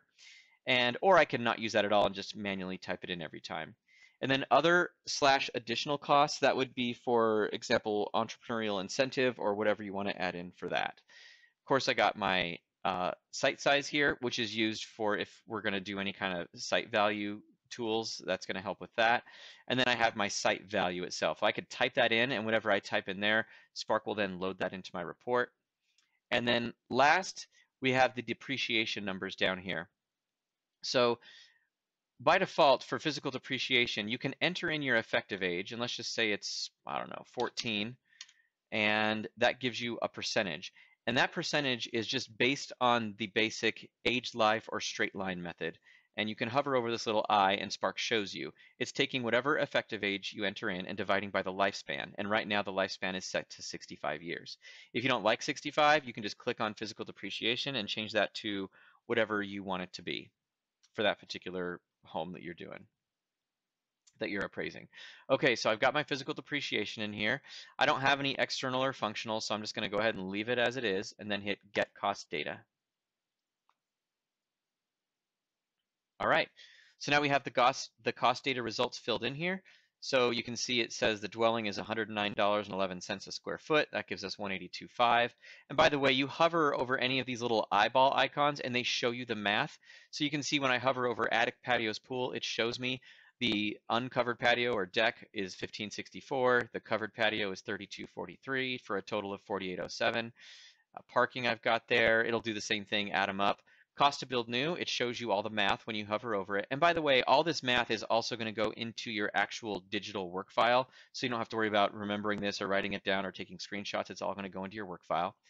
We have the depreciation here, and then we have the fully depreciated cost, taking the cost to build new and subtracting depreciation, add in site improvements, any entrepreneurial incentive, site value, and this is what we're left with.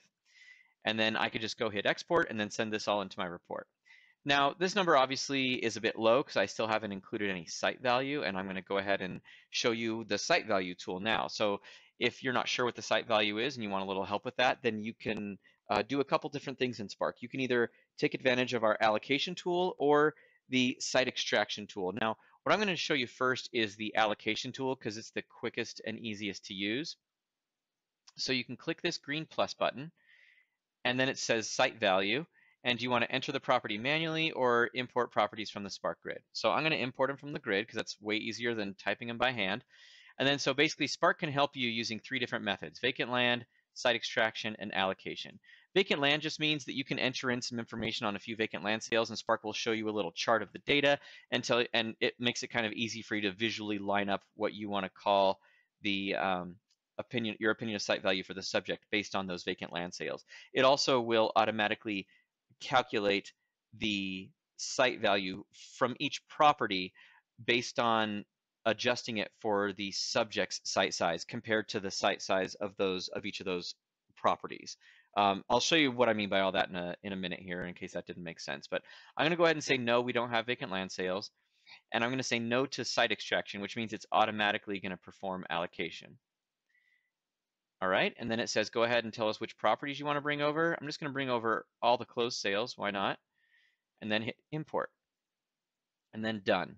Now here, if you want to, you can adjust the sales. So if you want to adjust them for market condition differences like time adjustments or maybe concessions or something, you can do all that right here.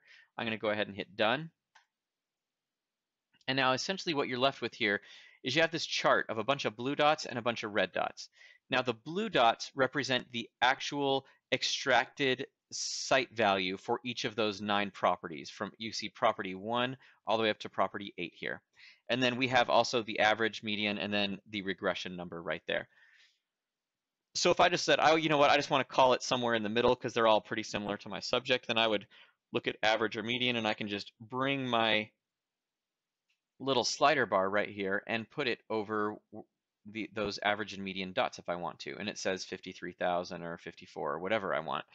Now, what I can also do is look at the red dots. And what the red dots are is what I was just talking about a minute ago, where you can actually adjust the blue dots, which are the extracted, or in this case, the site value from allocation. It takes those numbers and it does a little bit of math on them to adjust them to the size of your subject's site. So you can see when I hover over this dot right here, it shows me in blue site value 52,867, which is this blue dot right here. And then it shows me in red adjusted site value 58,584, which is this red dot. And it also shows you the math, which is $7.02 per square foot times the number of square feet in the subject site. And you can also switch this to acres if you want to use acres. And so you can see the subject site also in that window at the top says it's 75. I'm sorry, the site for the property is 7528. So essentially what Spark did was it took the 52,867, divided it by the size of that lot, which is 7528, and it gets $7.02 a square foot. Then it multiplies that by the size of the subject's site, which is 8342, and that's how it gets the 58,584. And so it does that for each of the properties, and that's what the red dots are. So in most cases, the red dots have been adjusted, or in all cases, I should say, the red dots have been adjusted to your subject site. So in most cases, that should be more accurate to look at than the blue dots. So I can then go and say, you know what, I want to actually call it right up here somewhere, maybe closer to what the red dots, the middle of where the red dots are, or maybe you can say, you know what, actually property 2 is almost identical to my subject, so I want to place most weight on that. So you can then put it right there and call it 61.5 or 62 or whatever you want to call it. Let's just leave it there, and then you're done. And then you have 62,000. I can click back on cost approach right here. It takes me back there, and you see my total from cost approach is 227 now. It was 160 something, and it added in that site value, and it brought it right there and there and filled it in. So now I can hit export and load all that into my report. Now, the other thing I'm going to show you is site extraction. And site extraction does take a bit more time, but it just kind of varies by market on whether it's going to work well in your area. So I'm in the Phoenix market, and here allocation just does not work well. So I rely more on site extraction. But I know there's a lot of markets where the extraction method works great. So feel free to use that one. Oh, and by the way, I didn't even explain the way allocation works. Basically what it does is I'm going to click here to review properties.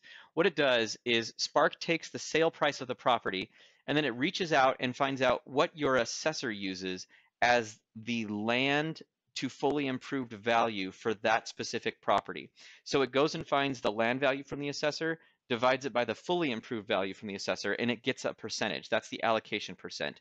And then all Spark does is multiply 265, the adjusted price right here, by 20%, and it gets that number that we were looking at on the other screen. So that's all that happens here. And you can change the allocation number manually if you want. You can see in my market, the reason this doesn't work well is because our assessor basically just calls every single family home, or that's not a manufactured home, they call it 20% right across the board. So it just doesn't work well. Most assessors don't do it like that, so hopefully it's better in your area.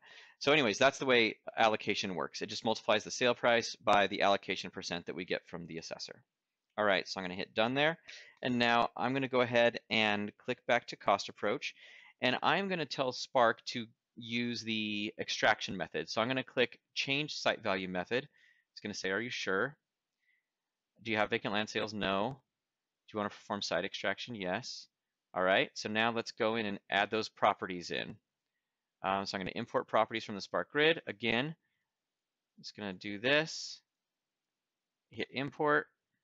All right, so now we've got a bunch of properties here. And the reason they look just like the subject here is because basically for site extraction, we're going to extract the value of the land from the sale price and depreciated cost of those building those improvements. So basically we have property one here. Spark brought in as much information as it could. You still got to fill out some information, so you do that.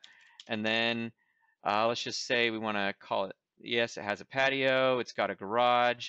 I'm going to say the effective age, maybe this one's in better shape than my subject property, so I'm going to say it's maybe 10 effective age, and so on. And you can go through and do it for every property and then hit get cost data, and Spark will grab the cost data for all those properties. Now, before I do that, there are some tools we added to Spark to make filling out the cost approach for every property much quicker and easier. So already you save some time because a bunch of this information is pre-filled. And then essentially what Spark did is it used the settings that I created to decide how big the garage is and what the quality is for these particular properties. So what I did is I told Spark to assume that for the comps, and by the way, this only applies to the comps. For the subject, you have to manually type in the numbers, but for the comps, we have settings to make it a little bit quicker and easier, because typically you're not going to go out and actually measure the garage or the patios or the pool for your comps when you're especially when you're using the site extraction method. So what I did is I told Spark that a garage bay is 225 square feet. So since this property has a 2-car garage, it automatically put in 450. It also knows it's attached because that it got from the MLS listing, and it also knows that it's 2.5, but not because it got that from MLS. It knows that only because I told it to use 2.5 as the default quality for garages. So I can change all that, just like when we were over on the grid, by clicking on these items in blue on the left. So I can click Garage 1, and it says, do you want to always include a garage when typing manually? No, I don't want to do that. That just means if you're typing in the property manually, not bringing it over from the grid, do you always want to assume there's a garage? And I don't want to. When Spark doesn't know whether the garage is attached, detached, or built in, do you want it to default to something, or do you want to just leave it blank and you do it yourself? So in my area, almost all garages are attached, so I leave it like that.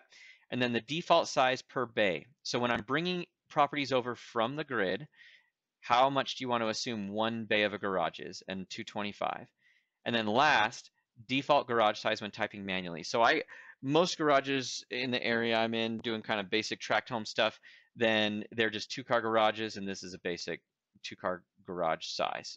So that's only when I type it manually rather than importing the properties. And I don't really do that, so that doesn't really matter for me. And then here's where I have that default quality, which is 2.5. Then I hit go back, and then I can do the same thing for patios. So for example, in my area, a covered patio is extremely common. Almost every property I appraise has a covered patio. So I can just click covered patio. It says, do you always want to include that? I chose yes, and what size do you want it to be and what quality? And I just chose that, and that's what I did, and that's why it put that in on every property. Now, if I'm going through and I see, oh, you know what, this property actually didn't have a patio, I can just uncheck it, and then it's gone. But we did that just to kind of make it quick and easy for you to type information in. And then same thing with swimming pool. Spark will know if the property has a pool. So you can see, for example, right here, property 2, this property on Edgewood, Spark put in a pool of 450 square feet and a quality of standard. And that is because Spark knows that there's a pool because it got that information from MLS. And I changed the setting for this to say defaulted to 450 square feet and default to standard quality. And that's what it did. So it got all that information in there. So now I can go in and hit oh, forgot, there's 2 other things I want to show you. So we have these buttons here with these little arrows pointing to the right. Those are called copy buttons, or I call them the push button. So I can just click this, and it pushes this 3.6 quality across the board to every property. And then I can use that for physical depreciation as well. Now, when I use that, you got to be careful because not all of your comps are going to be identical in quality, and they're not all going to be definitely not identical in condition. So you just got to be careful. So what I do is I use those 2 right off the bat. I push everything across, and then what I do is I go and tweak it. So I know this was a 10, and maybe this one was, I don't know, 3.5 and whatever, and I can just scroll across and go decide how I want to handle it all. And then I can just hit get cost data.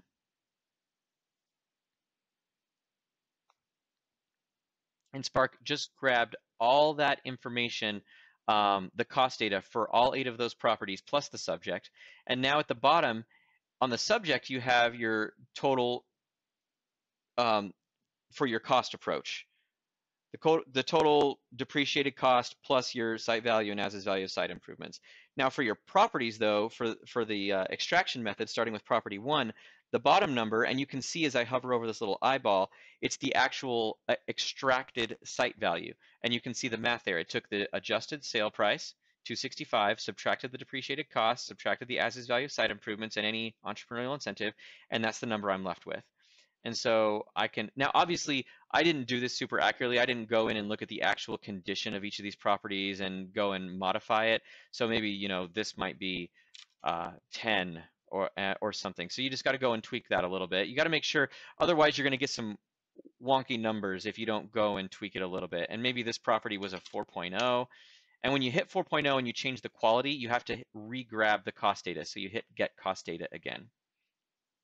And Spark will go and update everything, and you can see it drop down a bit. And so that's actually one other good point when it comes to cost data. A lot of times with just talking about the subject property, appraisals will say, you know what, this number seems way off. Actually, I probably didn't use the quality rating correctly, or maybe the physical depreciation.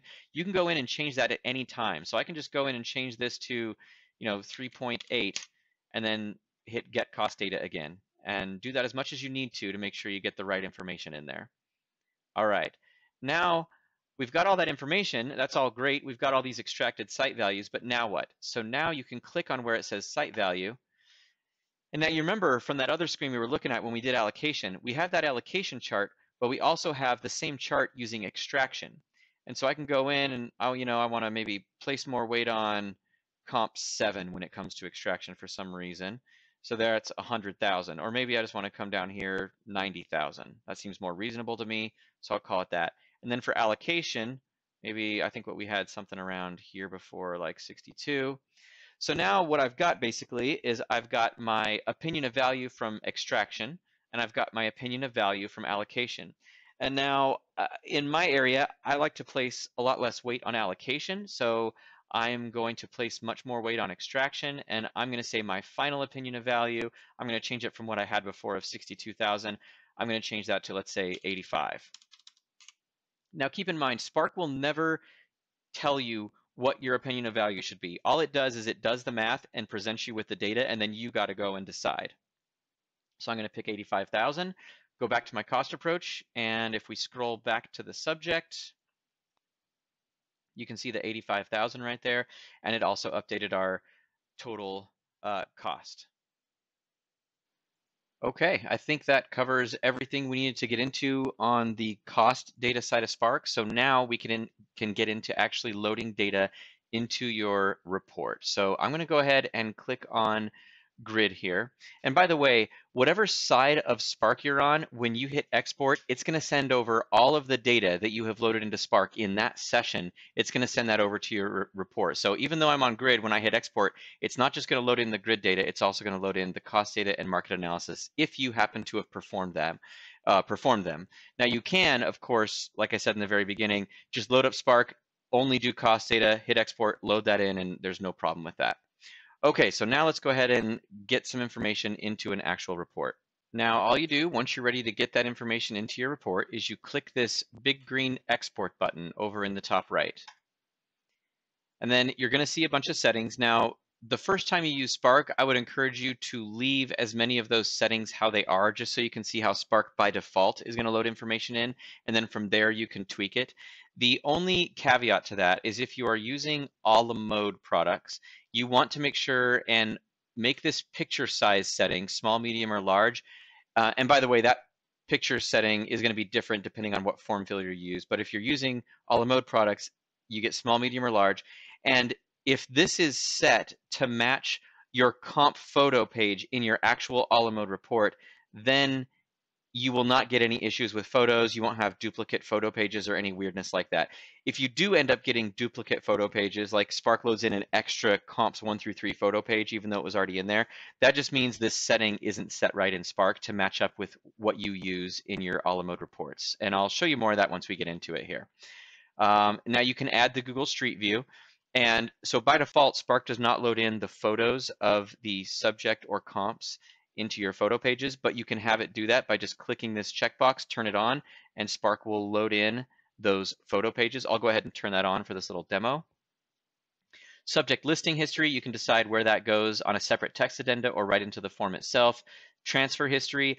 Now this one, a lot of appraisers, their initial reaction is they want this to go into the form comment field, which is towards the bottom of page 2, and on a lot of forms below comps 4, 5, and 6, and 7, 8, and 9, there's a special area where you can make a comment regarding the prior transfer history for those properties on that page. But and so Spark can do that, but I would encourage you to leave the default setting, which is to load it on the separate text addenda, because most appraisers, once they use this, they end up seeing the advantages to it and they prefer it. And I'll show that to you once we get in there. You can choose to have maps put into your work file or not have maps put into your work file. And then this is what I talked about earlier, where you can choose what order the comps are going to go into your grid. So if you already had 4 comps in your grid and you want to load a couple more, then you just change this to a 5, and it will start these comps that you're loading in starting at the comp 5 position. Same with any listings or rentals that you have in there, which is this right here. Cost data, if you want to include it or not. Do you want the comments to go in? We'll just load everything in so you can see what it's going to look like. And then this setting right here, this is kind of an important one. So let's just say you use Spark, you filled out the grid, you did the market analysis, you hit export, you load the market analysis and the grid into your actual report. Then you go out the next day, you do your inspection, you come back from your inspection, and you're ready to do the cost approach because you measured the patio, you measured the home, you measured the garage, you know the exact size it is, so you're ready to run the cost data. But if you want to use, for example, like you saw earlier in the site value tool, if you want to use those comps in the grid to pre-fill out a bunch of information and run allocation on those or run the site extraction on those, you don't want to have to manually type those in again because it's the next day, you probably closed down Spark, you don't have it up still. So what you can do is you go back into the grid side of Spark, you load those comps in, but keep in mind, you're loading them in even though you already loaded them into your report the day before. So you do not want those comps to go into your report this time. You're only using them for the cost data side for site extraction or allocation. So you'd want to check this box. And what that means is that all of the data that you loaded into your grid was for cost data only, and you want to exclude the subject and comps from the grid. So that's what this setting is here for. So turn that off when you want to load everything in, and check it when you only want your subject and comps to go into your actual cost data. They're not going into your grid. All right, for include market data, we have a couple different options here. We have the primary form, which is basically, do you want the low, high, and predominant and the top of page 2 numbers to go into your report? And then do you want the 1004 MC to go into your report? Obviously, also if you had done the trend dashboard, then the settings will be slightly different in here because you're not loading in the 1004 MC. The optional farm list. The farm list is basically all of the properties you uploaded as competing. So some clients like to have that list of properties included in the report, or you can just include it for your own knowledge, so you have a list of all the properties that you considered as competing. And you can choose to include all of that data or just the most recent year back. So this is, again, for those appraisers who like to load in maybe 2, 5, whatever number of years back worth of data, but they don't want all that in their farm list, then you just choose 1 year back. And then you can also choose for the farm list to include actives and pendings and expireds and withdrawn. So if you don't want those to be in your farm list, you just uncheck them, and then Spark will not put them in there. MC comments, you can choose to have them on the 1004 MC itself or on a separate text addenda. And again, if you're not using the 1004 MC, if you're using our trend dashboard, then that will go in at this setting will be slightly different here. And then charts. Now charts will vary based on what form filler you're using. So you might have large and medium with comments, or you might have something different like without comments and with comments, just depending on what form filler you have. And I'll show you what the difference is between those two here in a second. And then this doesn't apply if you're using ACI, but if you're using other form fillers, we have this option for delivering report as ENV.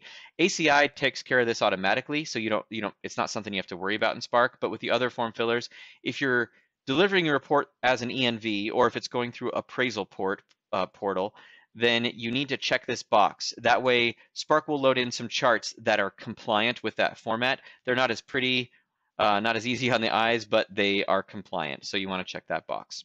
And then again, if you want to include work file information, you check that. I always have that checked.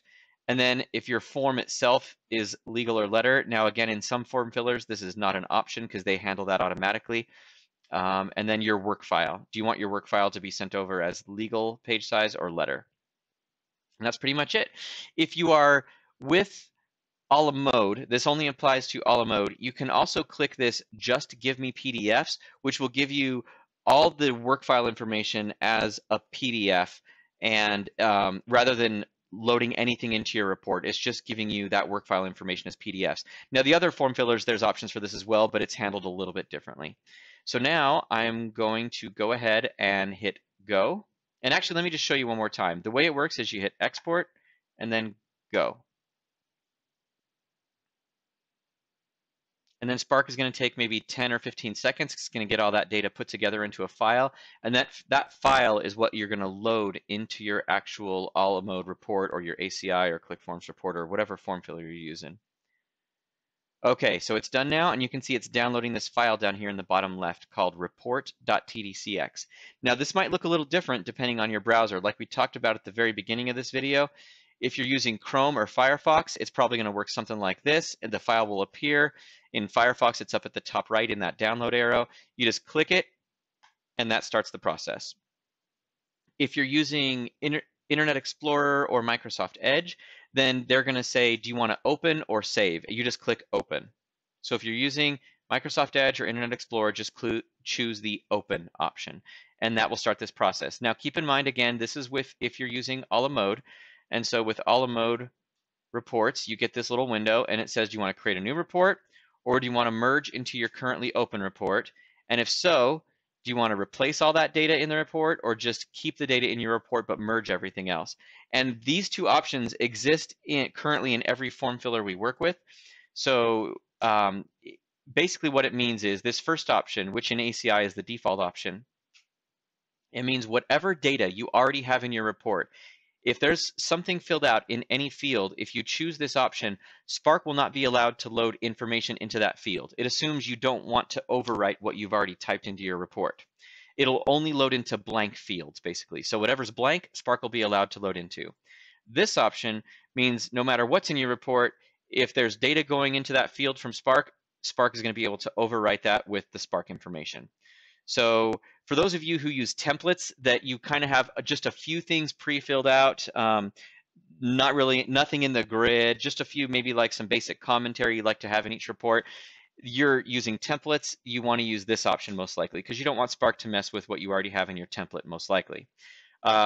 If you don't use templates and maybe you use what I call copy files where you load up a report, you already have the 3 comps in there from the old report. You want Spark to overwrite the old comps with the new ones and the old information with the new information. You want to choose this option, which is replace the data. Don't worry about this sketch option. It's just there for all of the third-party vendors with a la mode. It doesn't apply to Spark. You can check it or uncheck it. Spark will never touch your sketch. Okay, so what I'm going to do instead, though, is I'm just going to create a brand new report so you can see what a fresh, brand new, blank report, what Spark can load into it. And so now a la mode has at this point taken over and it's loading all that data into my report. All right, and it's over on my other window. Give me a second, I'm just gonna drag it over. All right, there it is. Okay, so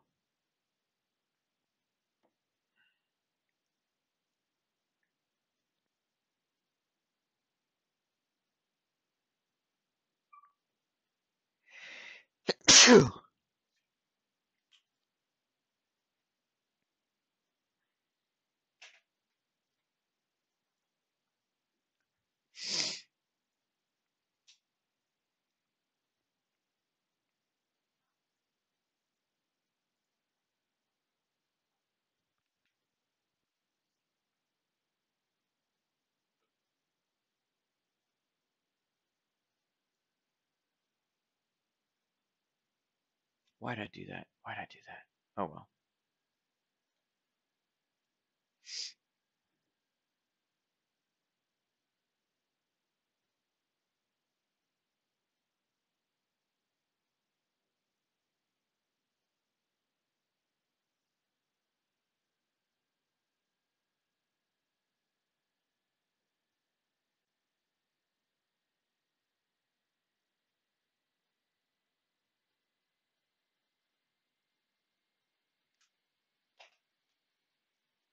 Okay, and here is that other information. It just loaded up on my other window.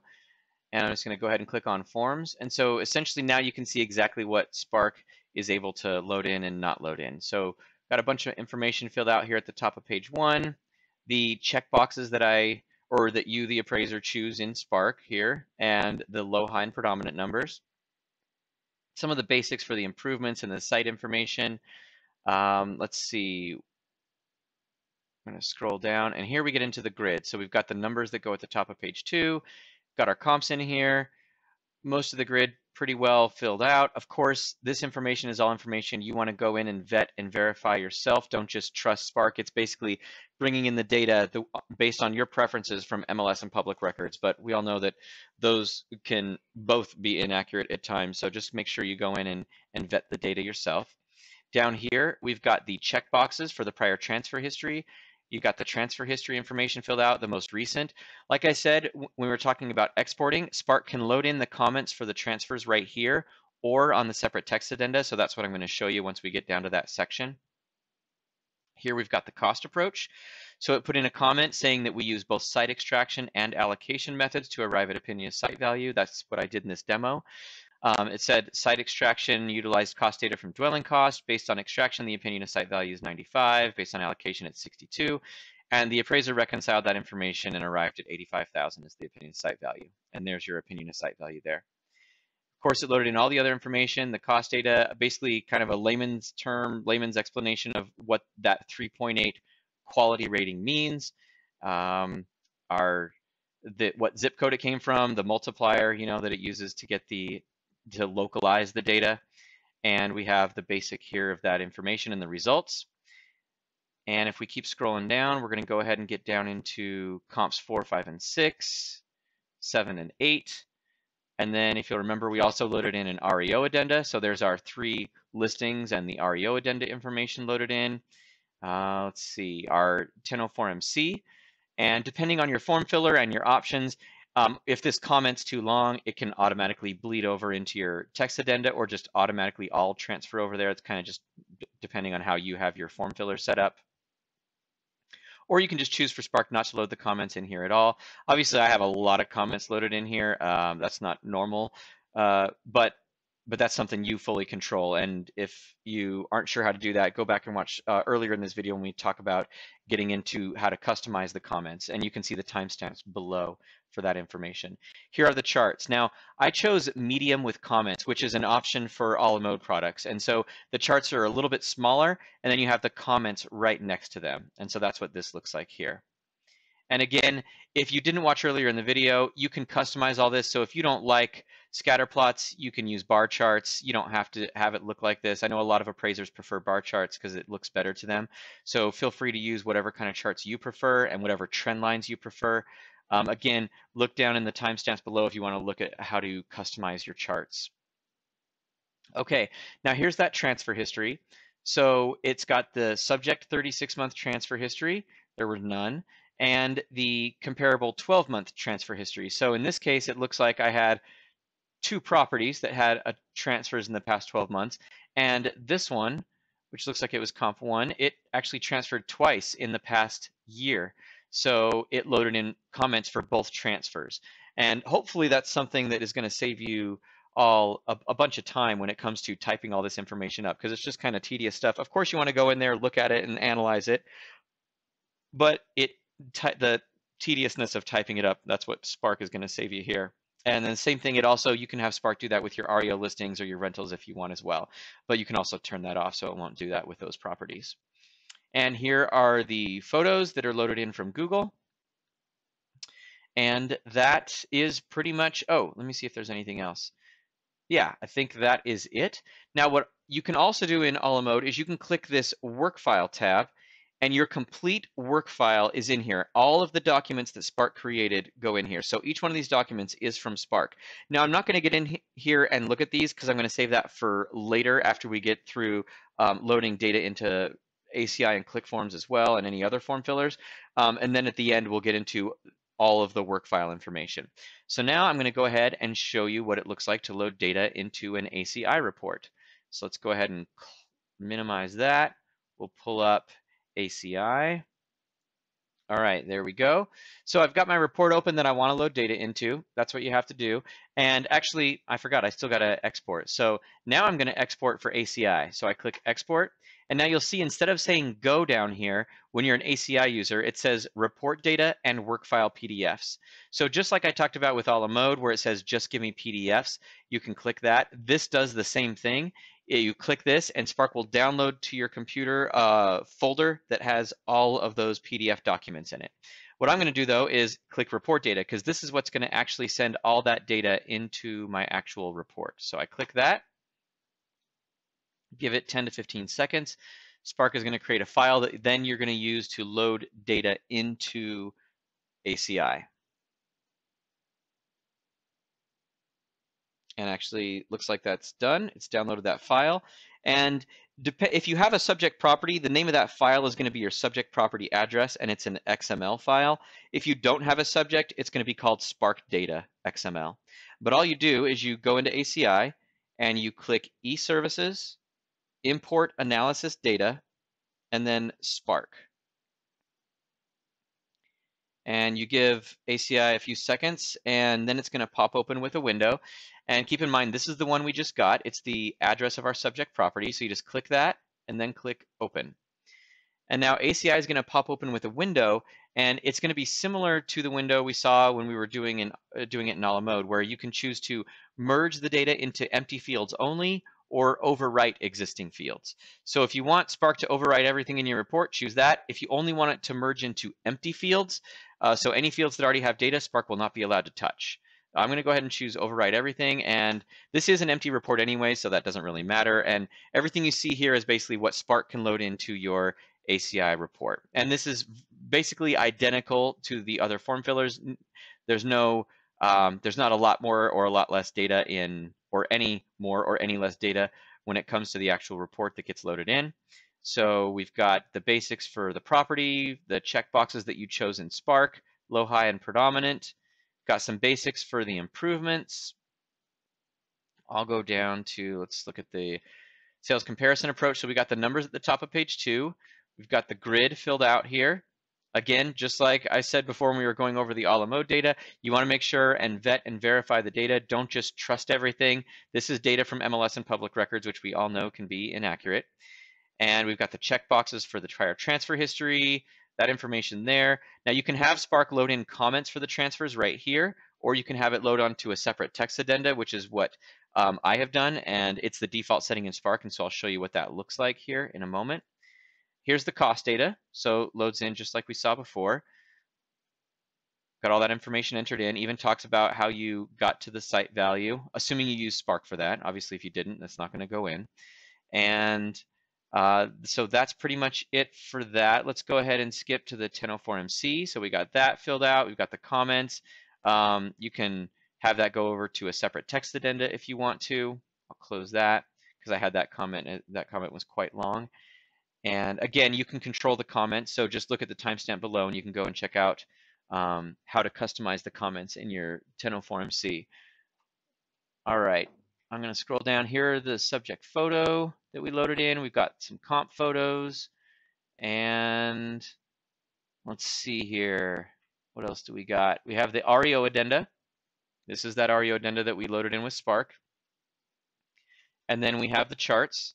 So we've got the charts, the comments next to the charts. And again, just like I mentioned earlier, you have control over these charts. So if you don't like the scatter plots and you like bar charts, they look nicer and prettier to you, then you go and use those. In Spark, you have full control over that, and you also have control over the trend lines. So again, check out the timestamps below, and you can go and look at how to customize your charts. So if you don't like the default ones, you can just kind of pretty them up and make them how you like them.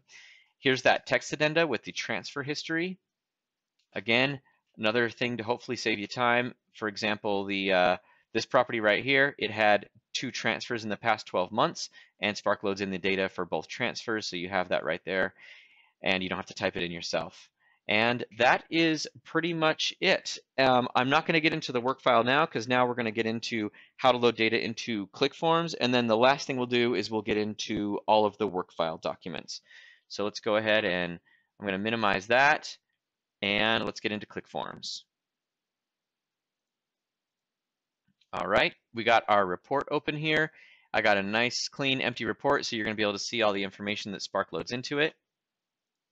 Okay, now I'm going to get into Spark, hit export, and then just like with ACI, you choose report data, and that's going to load data into your report. So I click that, and then this is a little bit different. So both, or I should say all three, ACI, a la mode, and ClickForms allow you to have this option of merging the data into blank fields only or overwriting everything.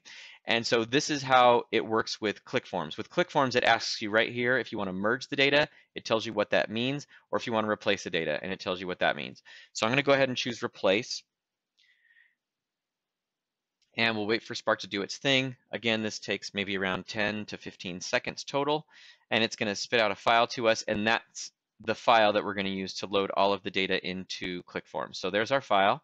Now I'm going to go into ClickForms, and in ClickForms what you do is you click File, Import From, and then you choose ClickForms text file. Don't choose these other options. They'll work, but there's going to be weird problems with them. So make sure you choose ClickForms text file. And then you're going to get a window opens up and it says, where's that file you want to load in? There we go. And now with ClickForms, they are TXT files. So with a la mode, they're a proprietary TDCX file. Currently with ACI, they are an XML. And with ClickForms, they are a TXT file. So we just click that file and click open. And then ClickForms fills everything out. Give it a second to finish up here.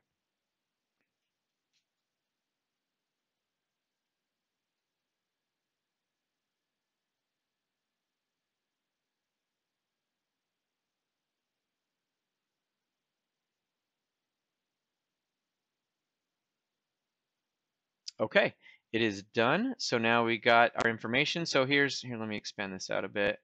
Maybe zoom in a little bit as well. So we've got our data at the top of page 1, our neighborhood housing trends, or I'm sorry, our 1-unit housing trends that you chose in Spark, the low, high, and predominant price and age.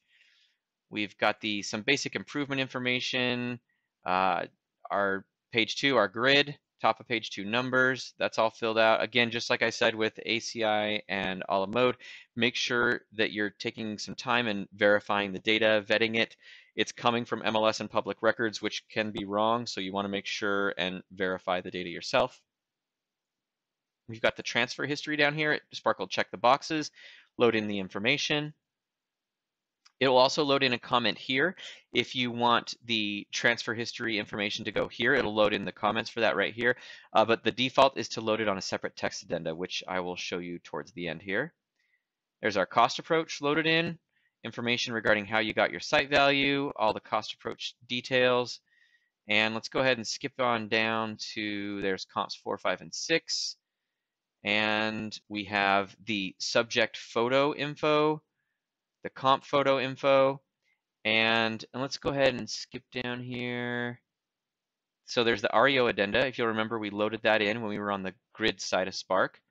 We've got the 1004MC loaded in. It's red because my comment's long, and you could just have that flow right into your additional text addenda. Or what I just happen to have this long for this. That's how I had it pre-built, but most of you will not have it be that long, so it should fit just fine. And you can go and look at the timestamps below for how to customize your comments. If you'd like to modify them, add on to them, subtract from them, just check out that area, check out that timestamp, and go watch that part of this video. Then of course we got the charts. So we've got the chart there and the comments, and these comments are the comments associated just with that chart there. Makes it nice and easy for the reader of your report to see, okay, that data, what is it? What are you trying to tell me with that? And it's, oh, it's right here. And right here we have other charts. And then you have full control over, you have full control over these charts. So if you don't like these scatter plots, which I know a lot of you don't like, you can go in and customize those. And again, check out the timestamp below, and you can look at the time in this video where we go over how to customize those charts and make them bar charts or line charts or whatever it is you prefer. But you go in and kind of customize those, make them how you like them, and that's how Spark will put them in going forward. Same thing with the trend lines. You can customize the trend lines as well. All right, and then here is the transfer history page I was talking about. So instead of loading it right under the grid, I had it load the information right here. So for example, that property on Grove that had that transfer, it actually transferred twice in the past 12 months. So Spark loads in both of those transfers here. You got the, the buyer, the seller, what type of deed it was, the date, the price. It does that for all of the properties, including your subject. And the subject, like we mentioned, it'll go back 36 months or however far back you want it to go. And there's the remainder of our photos. Okay, so that is it as far as loading data into your reports. Now, I want to touch on one thing before we get into the work file. When I hit export and it created these files down here, the TDC export was for a la mode, then ACI is the XML, then ClickForms is the TXT. I'm in Google Chrome, so it put those files down here, but if you're using another browser, those might go into a different place. So if you're using Firefox, for example, there's going to be a little arrow, a download arrow up at the top right. You just click that and the file will be there in a little pop out, and you just click it. And that will load, and if you're in a la mode, you click it, and that'll load the data into your report. If you're with ACI or ClickForms, you want to refer back to how I showed you how to load that information in. And if you're using Microsoft Edge or Internet Explorer, then when you hit export and then go, or when you hit export and then report data, then Spark is going to try and download a file to your computer. And so the browser is going to pop up down here and it's going to say, do you want to open the file or do you want to save it? And you can, if you're with a la mode, you want to choose open. If you're with ACI or ClickForms, you want to choose save. And you just save that file into wherever you want to keep it on your computer. Just remember where you put it, because that's the file you're going to actually go in and load into ACI and ClickForms using the methods I just described. If you need to see those again, just look at the timestamps and go back to that time. Okay, so now let's go ahead and get into that work file. So now we're going to talk about exactly what Spark will load into your digital work file. When you hit export, if you're using ACI or ClickForms, you click Work File PDFs, and I'm going to do that now. And Spark is going to create a little folder on your computer, and that folder is going to have a bunch of different documents in it related to the different things you did in Spark, and that's what we're going to get into in here.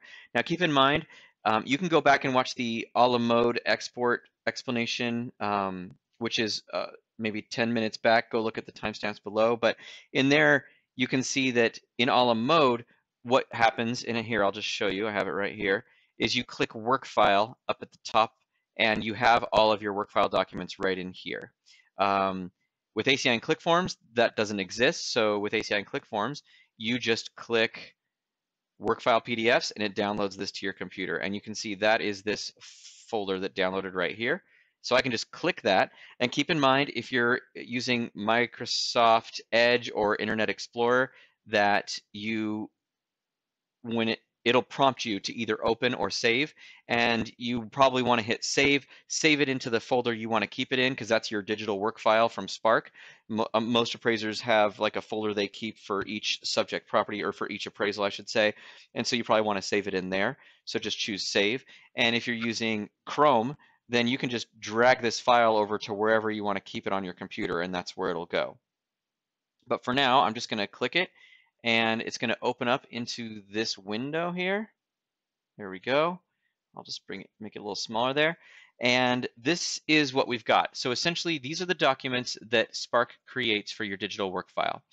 I'm going to start with the first one, which is the grid side of Spark, where we started in the very beginning of this video. And that is the property report. So I'm going to double click that and open it up. And let's put it right here. I'm going to zoom out a little bit. So basically what Spark does is it creates this property report, and it's essentially all of the property information that Spark has access to, both from MLS and public records, for the properties you loaded into your grid. And so you can see this page one is just a little summary. It just has the address, basic information in here, parcel number, that kind of thing, MLS number. And you'll get a little summary map. And then starting on page 3 is where it kind of gets good. So you have basically your subject property. There's a one-page report that has all of the MLS and all of the public records data all in one spot. So I can see everything that Spark had access to for this property, including the remarks from the agent. Again, just like in the grid, it highlights in red when there's a discrepancy between MLS and public records. So if I'm scrolling through here quickly, I can just look for red and see it and go check it out.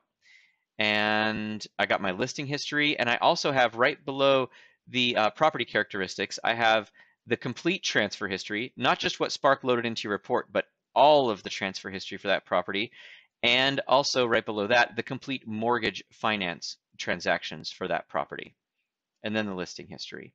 And then on the next page, you've got a map. So I'll zoom out a little bit more. So Spark will put in 2 maps if you want to. By default, this is turned off. But if you do want this, you just, when you hit export, it's that setting I talked to you about where you can turn on maps.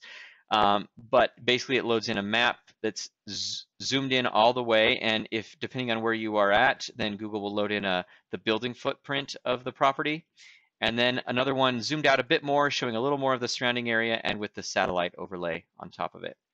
And then you basically have the same thing for every single property you loaded into the grid. So here would be comp 1, and all the information for that, all the remarks, the transfer history, the mortgage history, everything is in here, and the maps, and then so on and so forth for every property you loaded in. All right, so let's see what's next. So next would be the grid. And so for the grid, the main one is the market conditions report. So let me go ahead and show you that. All right, so essentially what we have first is the basics for your neighborhood one unit housing trends. You've got your low and high and predominant. Now, by default, Spark uses the mode as the predominant, but you can also have it use median or average if that's your preference. Mode is how Fannie Mae defines predominant, but I know for a lot of you, you don't like that, so you can change that in Spark very easily. On the market analysis side, you can actually go in, and here I will just show you.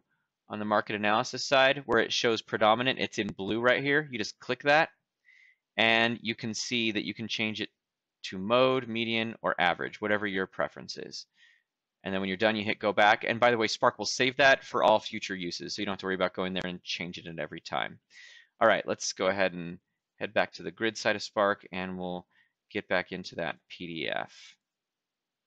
All right, so you got your top of page 2 numbers. Your 1004MC, any checkboxes that you had chosen are in here, and all the comments that Spark loaded in. You have some, what we call the market characteristics by data set. So here's your competing file, how many actives, pendings, solds, and off market there were, and some information about each of those types, those status types. And there's my neighborhood one. If you had loaded in an alternative file, that would also be here. And you got all your charts. And by the way, if you had charts in here that were bar charts where you group things into, like here we go, like this one right here, average sale price. So this one was 4 quarters. And so you can see anytime there's a chart where data is grouped together, then Spark will also load in a table of data with that information. So you can see here's how much things went up overall for the entire period of the chart, 13%. It was 1.1% per month. The average sale price was $246, and the quarterly information is right here. So you can see for 0 to 3, it's 266, 252, and so on. So Spark will do that for every bar chart or line chart that you put in there. For scatter plots, obviously, there's no table to put in because there's no extra data there because we don't group anything into months or quarters or periods when you're in a scatter plot. The regression information, like this, like the 1.1%, that's still in here. It's right here on the chart, like plus 5.0 or minus 2.5% a month. That's all there. And so essentially, you have all of the charts, all of the tables of data, everything is loaded in, so you have access to it later on. If you ever had to go and defend yourself later, you have all this information. You can just click on a chart, and you can copy it and paste it anywhere in your report if you want to as well. Okay, let's go ahead and get on to the next document we're interested in, which is, let's say, the farm list. So the farm list, like I was talking about, is going to be the list of all the competing properties, and you can kind of filter it down to just properties in the past year, and you can filter it down to just closed sales, or if you want to include active or off market as well, that's all here. So then we've got this in here, it's our farm list, and you can just go and attach this to your report as a PDF if you'd like. which is pretty easy in all the form fillers I've seen. All right, so now let's go on to discrepancy report. Is pretty straightforward. It's basically just a report that shows you all of the times there was a discrepancy between MLS and public records for the properties you loaded into your grid. It loads them both up, and it says, okay, for like, let's say lot size, MLS said 8189, public record says 8342. The asterisk means that it's the source that you chose for Spark to load into your report, and it tells you that right up here as well. You can go through and just see all the discrepancies for each of your properties you want, if you want to, right there. All right. And cost data report. So now moving over to the cost data side. So essentially this, first we have a replica of your cost approach put in here, and you can see our cost data is coming from dwelling cost.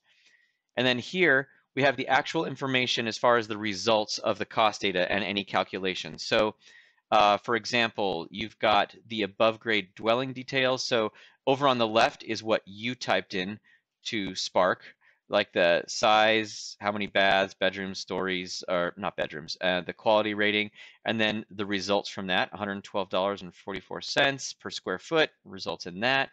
The garage information, what you typed in over on the right are the results. And then any patio, porch, deck, swimming pool, any of that would be over here on the left, and then the results over here. And then we also have the depreciation. Whatever you typed into Spark for depreciation, that's what Spark would use, and that all goes in here as well. And by the way, one thing I didn't touch on while we were on the cost approach is when you're doing the cost approach in Spark, let me get back into it. I talked about this effective age, but you don't have to use that. If you want to use your own table, maybe you have some formula you like to use where you calculate the physical depreciation yourself, just type in that percentage. You can just type in anything you want in here and Spark will update to that. So you don't have to worry about using that effective age if you don't want to. Okay, so we got to that. And then here, the next page is basically a full breakdown of every quality rating, every broad quality rating, I should say, and what those mean in layman terms as far as the building costs themselves and how they were derived, what kind of quality that actually means, essentially, is what that is. And then down below, we have the exact same information, but for patios, porches, and swimming pools. So that's all here in your work file, if you should ever need it. Now, I think the last or second to last one we want to get into is site value. So site value, we loaded in, we use both extraction and allocation. And so Spark is going to load in all the information for that. And all of the math is in here, all the formulas, all the data that you used. So here we have the subject site value. You chose 85,000. Here's a subject site size. Here's the comment that Spark is going to load in for your site comment, or how your opinion is site value comment, I should say. Here's the little widget that we had for the chart and what you chose. You chose for the line to go right up through there, which is 90,500. And then here we have some of the math as far as what the blue dots and red dots are and how they're calculated. That's all here. We got the regression equation in here. All of it's there for you to look at. And then we have allocation. And allocation's here, and pretty straightforward. An allocation explains how it was, or talks about how it was derived. The 20% for the allocation multiplied by the adjusted price gets you your site value, and then adjusting that site value over to your adjusted site value done over here on the right. And then here, starting on the next page, you have a full breakdown, which is basically the cost approach on every single property you use. And if you remember up at the top, we basically ran the cost approach on 8 comps. So down here, you're going to have property 1 through 8 and the full cost approach run on each of those. So you can actually go and replicate how we arrived at the site value for each of those properties that was extracted using the cost data. And that's basically all of the rest of this information. And then once you're done with property 8, then we have again, the quality ratings breakdown for both the dwelling itself and the patios, porches, and swimming pools, just like we had on the other one. All right, and then the last one I want to show you is the calculations PDF. The calculations PDF, this is something we made to show you, or for you to have to describe to your client how everything is calculated, and also so you can kind of know exactly how Spark is calculating everything, because that's important for you to know. So it talks about first how we calculated the 1004 MC information. We just used the Fannie Mae rules for how to count everything. We even reference Fannie Mae in here. So when you see italics, that's the Fannie Mae, that's from the Fannie Mae selling guide. We talk about all of that in here. The neighborhood calculations, how we got the low, high, and predominant, that's all in here. Now, trend calculations, this is where it's a little more interesting. So essentially, this is how we're running regression and how we're calculating how much things are going up or down. Again, Spark will never tell you that your market is increasing, stable, or declining. It'll just tell you based on the analysis you're having it perform what the increase or decrease is, and you still decide whether it's increasing, stable, or declining. But as far as telling you or displaying on the screen or in your work file that things went up at 0.8% a month, for example, this is how we do it. Here's all the formulas describing how we got there, how we run regression, all that kind of stuff. So that's all here in case you ever need it or need to describe to somebody else how it was all calculated. And also, you can always feel free to contact us whenever you want to get any more of that kind of information. So I think that probably covers everything that we needed to get into. I'm going to go ahead and end this. Again, thank you for watching. Check out the timestamps below for anything else that you're interested in, and we're hoping you're enjoying Spark.